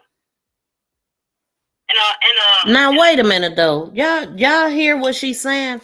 That she went straight to the school that morning and reported it. How about the damn police? So she didn't call 911? Did she call 911? Or is that what the cop meant when he was like, if the resource officers or the school would have shared information with us, we wouldn't be here or something. We would have been further along, or however he put it. I hope that ain't what she did, but that's what she's saying. She went to the school. The first thing I would have did was the day that she went missing, I would have been calling it 911 that day to say that she never came home from school. I would have contacted the school so they would be aware. Okay, she's not gonna be in school today. We looking for her. She didn't come home. That's what I would have did. School would have been second, not first. Now, is that what they saying? Police did come to our house. Yes, they came to the house. Questioned everything. Questioned us. Asked if she had any cell phones. Said she didn't have any cell phones because if she did anything that was dumb, my mom will take it. And then she will get it back. But she don't have any cell phones at all. She has a tablet. Somebody just asked me to ask you who lives on Wilshire. I don't know who stayed on Wilshire.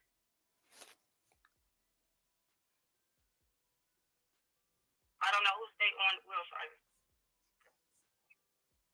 I guess they said that's one of Jarvis's addresses that they know of. So probably one of his females. And I didn't notice she didn't have a cell phone. So all her communication was on the tablet. Well, if it is, that's his address. I don't know who stayed on Wilshire at all. Where does he stay as far as where you know? Where do he stay with you? No, he does not stay with me.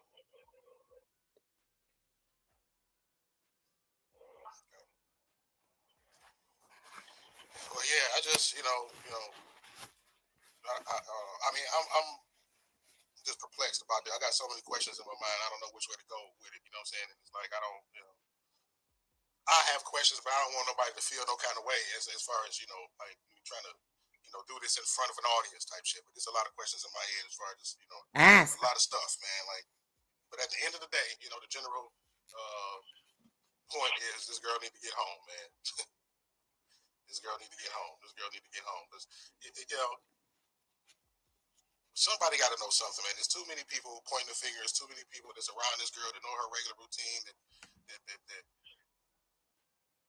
know something, man. And there's too many backtracks and too many, So so when Tamara Liberty Smith called, you don't recall, saying that that she actually left the house before? You don't remember telling anybody that? Okay, you talk about the lady. I remember the lady. The lady walked me and my mom to her car. Yes, I do remember. I do remember the lady, but I don't know her by name, by Tamara. No, what I'm asking you is, do you remember telling her that at some point of time that that ZIYAH left the house? Because when I asked you originally, you said that no, she never left the house before. But Tamara commented and said that when she interviewed y'all, you said that she did. She said, you said, I'm not gonna lie to you. She had left the house before. So when she called in and said that, she would walk up. She would walk up and down the street. Like, she would walk up and down the street. She can only go so far. She would walk up down the street, walk up back and forth down the street. She never left the house, period, of time. She would walk up and down the street, and if my mom called her and to see where she's at, and we can't find her or whatever. Wait, how her mother call her? How do her mother call her if she ain't got a damn cell phone? Didn't she just say she ain't got a cell phone? She will come back and say I was walking up and down the street, but it's not a long period of time. What? No. Huh? So leaving the house is you going somewhere. Once again, just like I'm saying it. My mom runs. When somebody, okay, if somebody then ran away and somebody asked me, is this something, does she normally do this? Does she normally leave the house? I would think running away. I wouldn't be thinking, oh, yeah, she go outside and walk up and down the street. The question is, have she ever ran away before? Answer that. Yes, the kids be more in the house because they got the video games and TV. They be outside when they want to go outside. Yes, you will see them, but you will hardly see them because they in the house. They not stuck in the house. They can go outside. They can go places.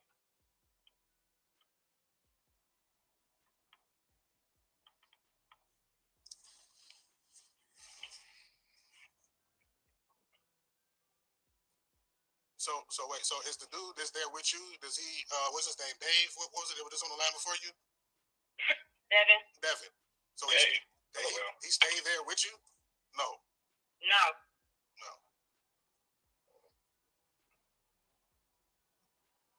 Oh, me? Do I stay there? No, I don't. I was just wondering, because she said that she sees them leaving. My best friend stays next door, so most of the time I be next door. Okay, so she sees them leaving the house, walking up and down the street from time to time, and sometimes mom have to call her and come back. But you said you don't see them doing nothing but taking the trash out and playing in the backyard. Yeah, but I never seen her walk up and down the street. Me personally, me. She would maybe come next door, see her brother. That's like really it. All right. So with that being said, if they know that ZIYAH don't do nothing, she don't do much outside of the house, right?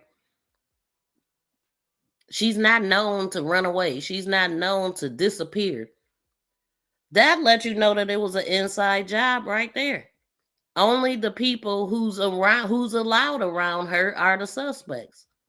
Dude, Jarvis, he would have been the #1 suspect. Well, yeah, man. Like I said, man, I just don't know what's more to say about this situation. I just hope that she found, because I don't think we personally gonna get shit out of nobody's story out of this situation. As far as I'm concerned, it ain't gonna be nothing to come out of that. We gotta just try to figure out where she at. However, we figure it out. That's true. And that's the main goal. We're trying to find my niece. You ain't saying enough.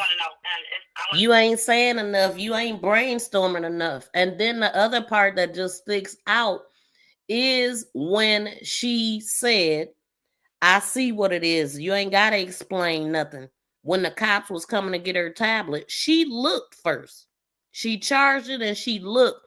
and she seen messages and she texted him. And she didn't say enough then. She kind of nonchalant, period. To speak on this. How can Merv speak on anything to where he did not want to be involved inside Naziah's life at all? He brung only, hold on, he only came over by the house only twice, brung 2 bites. And a couple of weeks later, my niece called him, and he answered the phone. She said, "Hey, Dad." He said, "Who is this?" He said, "Your daughter Naziah." He said, "I don't have a daughter named Naziah." All of the things that you said. Whoa. Is she serious? So y'all hear what she just said? This father did. Only came over there twice, and she said brought 2 bites. And then she calls him to reach out, and that's how he respond. I don't have a daughter named Naziah. Wow. And right now, you know what I mean? It's almost kind of a reflection of what you said earlier. It's almost like now that's very irrelevant to the story. I mean, because he was nowhere near the proximity of Nevaeh when she came up missing. Right? So you're right. His whole point, my whole point of was opening the platform to him is because he never had a voice to be heard from his perspective. You know what I mean? He said what he had to say, right? But the central focus is on the people who are immediately around her at the time that she went, at the time that she disappeared. Now, if I'm not mistaken, correct me if I'm wrong, did they not say that you were the last person to see her? No, the school was the last person to see her. Before I sent her off. No, actually, the dang bus person would have been the last person to see her. Well, Jarvis would, but I'm saying as far as being responsible for getting her home, it would have been the bus. Yes. So you were the last person in the nucleus of the family to see her, correct? I didn't say the last time she was seen. You were the last person that everybody in the family knows that seen her. Correct.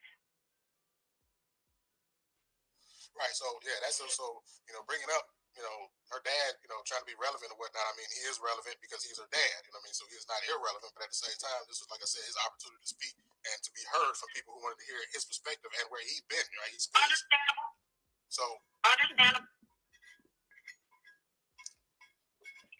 That's messed up. I guess, once again, That is messed up, though, if her father said that to her.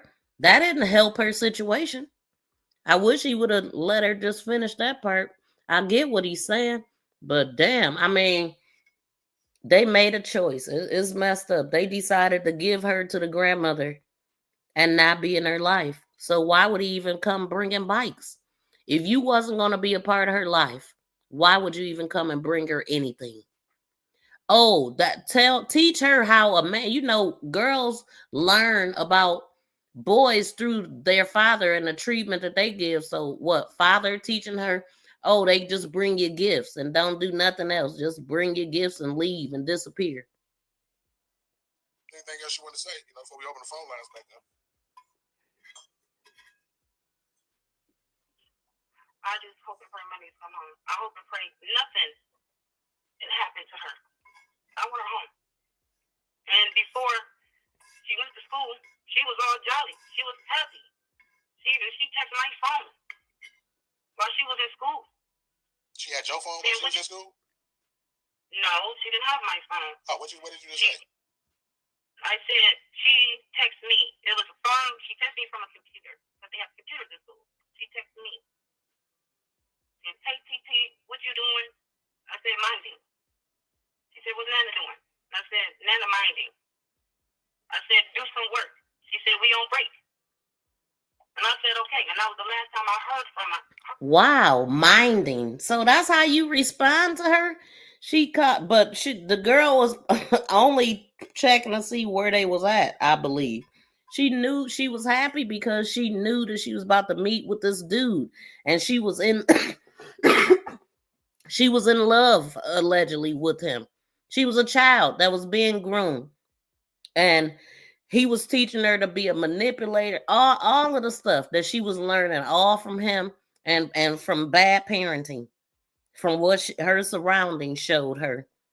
So she texted her, let's just say, okay, just an innocent niece texting her auntie, "Hey, auntie, what you doing?" Minding. Excuse me. Minding. What Nana doing? Minding. Do some work. And that was the last time I talked to her. That wasn't a great conversation. What do y'all think? Did y'all hear her say that? Minding my business. That's so rude. So she had been missing. How long? That's crazy to me. I'm gonna take that back just a little bit. Let's hear that again. That was your last conversation. Now, is she proud of that conversation? Me personally. That's crazy.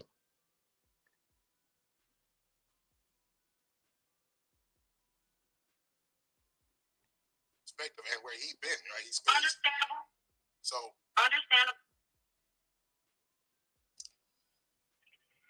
So I mean, I guess once again, I mean, if there's anything else you want to say, before we open the phone lines back up. I just hope and pray my niece come home. I hope and pray nothing happened to her. I want her home. And before she went to school, she was all jolly. She was happy.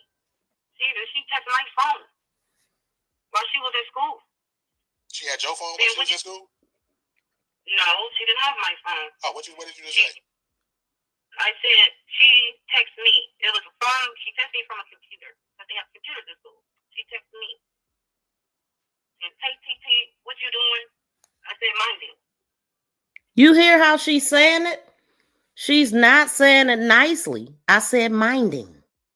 Just listen at her, y'all, in case y'all missed it. She said, what's Nana doing? I said, Nana minding. I said, do some work. She said, we on break. And I said, okay. And that was the last time I heard from my niece. So she on break thought to text her auntie, what you doing, just to check on her, allegedly. And that's how she respond. This is how they was talking to this little girl. Do some work. We on break. Okay, no, I love you. Have a good rest of the day. Thanks for thinking about TT. But yeah, I believe ZIYAH was calling to check the temperature. She knew she wasn't coming straight home after school, and she was just checking the temperature of people, I believe. So she had been missing. That's crazy. How long in between the two period of time Jarvis got picked up? What was it? Probably at least 3 weeks, right? Welcome in, Frugal Mama. Almost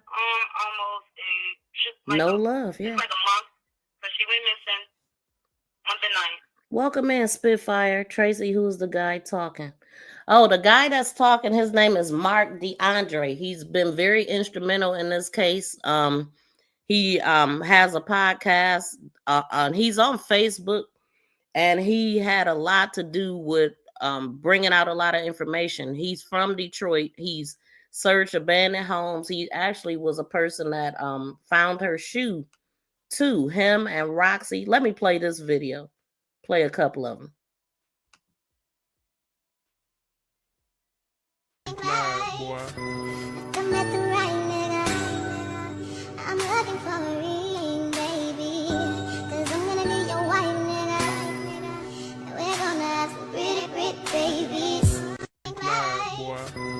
I met the right nigga. Situation about some shoes that came about, right? Well, there was an investigation going on by a church. Remember, there was like 9 different precincts investigating by the church. Well, I was live on the scene that day, and there was a lot of information being said on my live. They told me to shut my live down and go live somewhere else, right? Because the information being shut, right? So I went live to somewhere else was across the street. Me and Roxy went live, and we found a pair of shoes, right? So we went live on a pair of shoes, and then the police called me back and said, hey, well, where are those shoes at? What's going on with the shoes? I said, well, we're right across the street. So they said, where you at? So we waited there for an hour, waiting for them to pull up. They didn't show up. Long story short, they went and recovered the shoes, and I found out, I got intel about 2.5 months later, that they did an investigation on the shoes, a DNA test on the sweat, and they found out that those were actually her shoes after they did a DNA test on the sweat from the shoes, right? So yeah, he's the reason why a lot of information came out in the beginning. He's just a guy with a heart, and I heard him say that he was going through a situation with CPS, and so he didn't elaborate on it, but that's how he connected with the case, I'm assuming. And so, yep, That's who we listening to. And he got picked up on the 7th. And the link to his channel will be in the description box at the end of this video. So did y'all have any Well, the conversation link to this video is going to be in the description box. as far as anything in regards to her in between the time she went missing, or that y'all knew or reported that she was missing and he left? No, we reported her missing. My mom reported her missing. She went up there to the school on the 10th. But that I'm saying, did you? I wish she would have finished, because I'm trying to figure out at what point did she call the police, because she keeps saying she went up to the school. And Jarvis have any kind of conversation about her in between? I ain't saying like her mom and who reported. I'm saying in between the time did y'all talk anything about it? No, not at all. What? That's not true, because in court I heard when they was like she texted him, or it was a text conversation, and she said something like still no Tuda, or still they called her Tuda, still no Tuda, and he was like, oh man, or something like that. So it was a conversation that came out in court. So she lying right here. Now, if he had something to do with it, he wouldn't tell me. Yeah, but you ain't said nothing. This your child's father, right? This the same man that been picking her up, taking her to the shop to do some work, and you mean to tell me they ain't had no conversation about her being missing? That's the first person you should have been talking to. But I'm saying, you knew she was missing. Did he know she was missing? When I called everybody inside my phone besides a couple of family members, but they seen it on Facebook. Yes, I did. I did contact him, text him and said, have you seen Tuda? Tuda didn't come home. Okay. Okay. Now, what did she talk? Didn't he just ask her this and she said no? I called my twin sister. Hey, do you know if ZIYAH called you or anything? No. He called everybody. And then I'm wondering, what time was this? What time did she call him?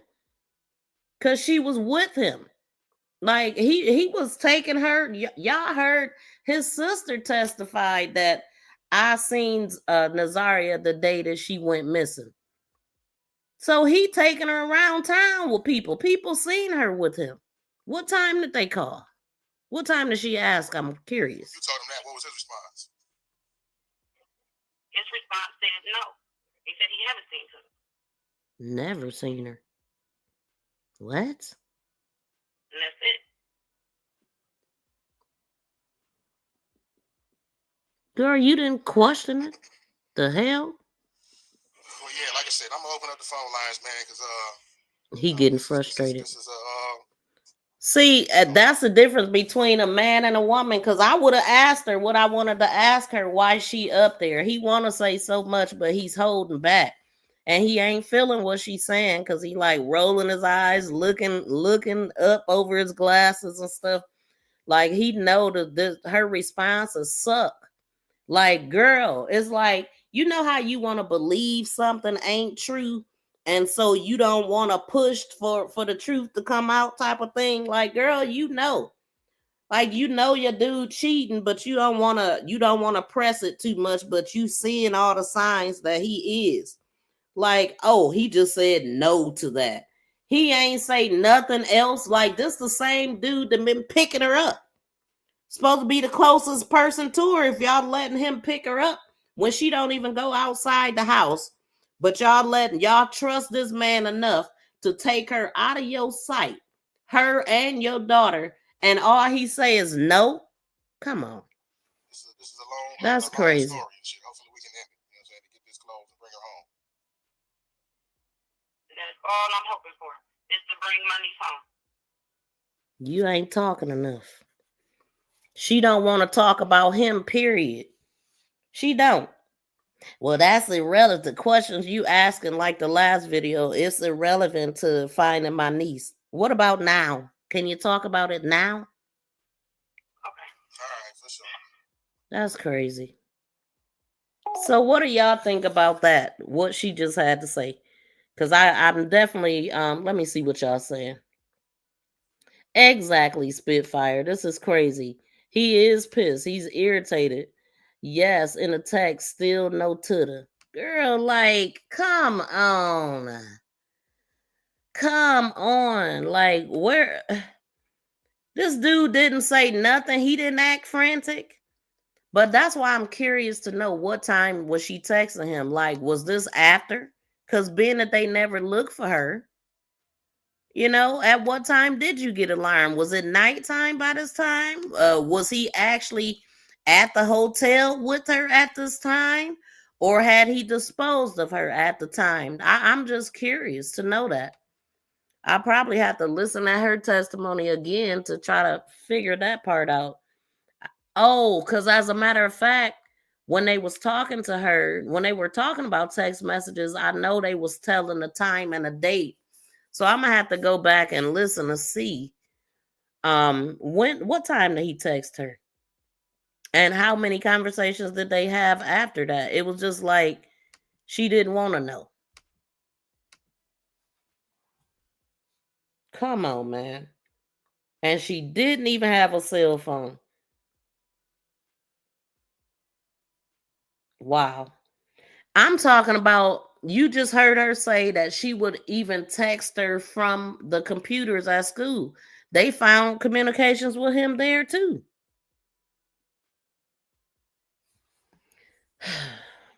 We gonna stay on this. Let me see who's coming up next. Let's see, because somebody need to say something after this one. I don't know how much more. Oh shit. Somebody need to go in. Shit, y'all ain't giving me no rest. I can't even breathe. What's going on, caller? Who's this and where you calling from? It's Kenya. Uh-oh, Kenya. Okay. All right, Kenya. I'm just gonna let you talk, girl.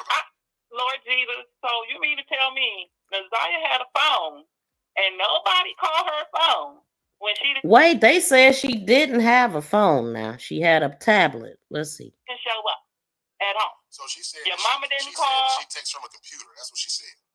No, Nazaya had a phone because they pinged her phone. Oh, whoa. So what is she lying for? Pinged at Annette's house. So we know she had a cell phone. So you mean to tell me none of y'all called her to find out where she was at when she didn't come home, and she normally comes straight home. And then you gonna sit there and say you and Jarvis didn't have not one conversation about her missing? Come on now. You need a lie detector test. Your ass gonna go to jail. Annette gonna go to jail. All y'all gonna go to jail. Well, Donna, it's past that. Like, she has been assumed to be deceased, and they still haven't found her body. So it don't appear that nobody is actively searching for her. I believe that because he was at the river, that's where he put her at. And I don't know if anybody went in there with sonar equipment to try to find her or not. I don't know how extensive of a search they've really done, but she gotta be in the dang water. Y'all lying. This happened January 9th of 2024. And it's so sad that you rather protect a grown-ass man than Nazaya. It's so sad. The lady that was talking before is her auntie. The mother is not involved in her life at all. She was living with her grandmother, which is this lady here. And this lady is the auntie that was just talking. We see her on the screen with the red hair. Now the lady that's talking right now is Kenya, and she's a family member. One of the family members that exposed what was happening. This family member was told by somebody else what Jarvis did. Like he tried to assault a kid that was visiting their house for the first time, ask her for fellatio or something. She tells her mother. She gets wind of it, and now that's how they got involved. And so obviously, because they're exposing the immediate family, the grandmother and the aunt, they no longer deal with them. But all of this got exposed on Facebook, and it was a drag out fight between the families, because one set of family is the family that was ZIYAH was living with, was allowing this guy to be in and out, taking her places and all that. And the immediate family ain't going for, and the extended family is not going for it. So they exposed the truth. Trauma. Like I said. And this is her checking her. for her lack of everything. Y'all heard her. So annoying. Facebook. Trauma has been passed down. Trauma. All of them got a chain on their neck. And I got to be to work. And I can't even sleep listening to this. 40 years of CPS. 40 years. CPS need to be sued. I said 40 years. CPS need to be sued. Yeah, they do. Well, in the press conference, the lady said that they assume that she's gone because she was very active on social media. She ain't been, nobody's seen her. She hasn't been on social media. She hasn't been back to school. She just disappeared. She just fell off the earth. The clothing that they found had blood on it. Holes in her sweatshirt that she was wearing. That picture that she took waving, that was the outfit she had on. It was no marks, no holes, no nothing in that sweatshirt. Her shoes was found. Her jumpsuit was found, with blood and stuff on it. So yeah, they assume that she's passed away. But all of the evidence is pointing towards the fact that she is no longer here. They definitely do need to be sued. They definitely. Because they didn't interview nobody in the Net family. So who did they? And then also they know that he was actively searching for how to get rid of a baby. They knew that. They looked at all of his searches and stuff. Well, at this time, they didn't know that. This was 10 months ago. But at the time, in the very beginning, they didn't know that. But 3 months ago, they found all of that stuff out. Everything they needed to know that leads to it. She hasn't come back up. Where else would she be? On that, because they didn't interview none but.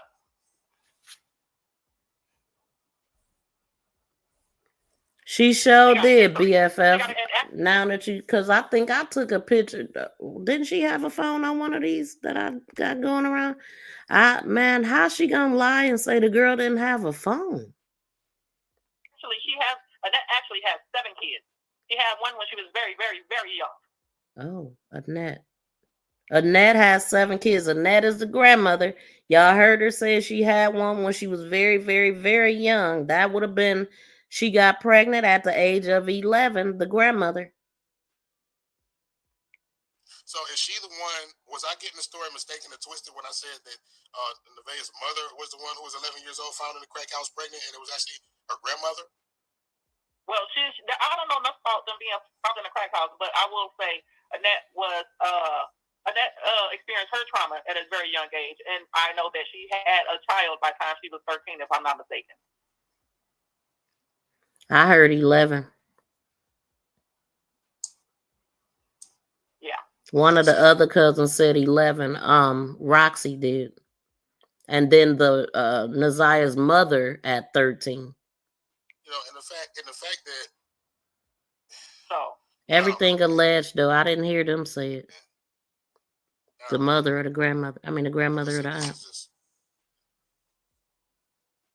This is just crazy. The more she covered for that man, the bigger the hole she's digging for herself. She's lying. And she's making it real clear. She thinks she's so smart, she does. So keep digging that hole for yourself. Because now you're really caught up. Thank you, Joseph. That's a damn shame. Well, hey, I just wanted to hear what they was gonna say after that. Unfortunately, I gotta get out of here. I got an appointment at 11. So I gotta get off of here. But we're gonna keep paying attention to this case, bringing up all of the stuff, just leading up to the trial. Any woman who does not protect their child but protects a man shouldn't have their children with them. Man, come on now. A man should never be that important. But he is exactly where he need to be now. But she is a woman of few words when it comes to that dude. Oh, it's irrelevant. We don't want to talk about this. No, you talk about everything. You knew what this guy was capable of. And I believe deep down she had to know. The grandmother had to know. It's up to these are the people that were supposed to protect her. Make sure that she's not around somebody that's influencing her in the wrong way. And truly, I mean, they couldn't have been paying attention to her social media either, because look at this and listen at the song. Slide, boy. I met the right nigga. I'm looking for a ring, baby. 'Cause I'm gonna be your white nigga. We're gonna have some pretty, pretty babies. She concerned about having some pretty babies, because that's all that her mind was consumed with. If you listen at the text messages, if you didn't watch my last live stream, we listen at the text messages. They are horrific. And you could hear how he was talking to her, how she was speaking, because she was speaking just like him. And a lot of times it was her contacting him. That's what he did. She was looking for love, and she never found it with him. And then for the grandmother to go through what she went through at a young age and then turn around and not be protective of her.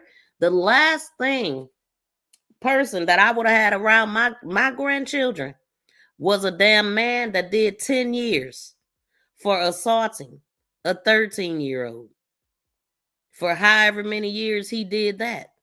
And it ain't nothing that nobody could tell. If somebody got that on their record, man, and you want to believe, the first thing they gonna say, oh, she lied. But how can somebody 13 and under lie? You wasn't supposed to never be there, sir. What are you talking about? No, I'm not talking to you. I don't give a damn what you look like. And like I said, he didn't look like nothing. But to her, when you dealing with somebody with low self-esteem, when you think that this is the best thing since sliced bread, he knew what he was doing. All his women looked like her. All of them resembled her. When you watching a trial, you see. He didn't have no game. He just dealt with women with low self-esteem so he could run amok on them and their children. And it's sad. Justice for ZIYAH. She got to get it this way. Nobody protected her. The people that were supposed to didn't. But looking at him and the way that he tipping around, looking like he in pain and butt hurt, Bubba them gonna take care of him just fine right there in the joint. He get to do everything he wanted to do out here with Bubba them. Nanny boo boo. Lock his ass up. Lock his ass up. You going to jail. You going to jail. Lock his ass up. Lock his. What in the fuckity fuck kind of shit is this? Wow. Yes. Please check out the live stream from yesterday if y'all have not. And we're going to go ahead and get up out of here, y'all. So thank y'all so much for tuning in. Please be sure to like, share, and subscribe to this channel. Make this go viral. Woo.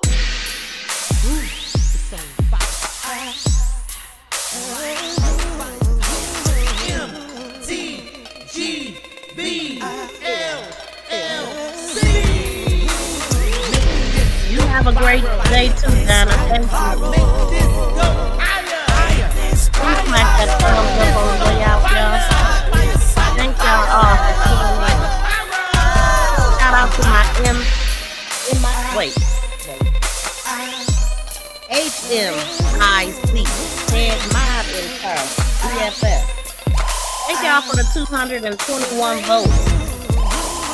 And thank you to everybody that smacked that thumbs up.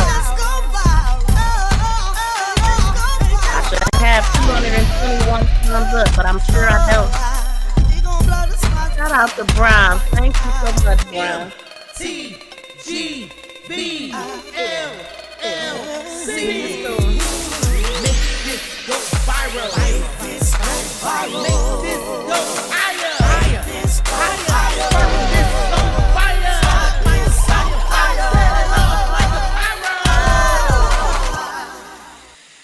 Peace and love, y'all. We out.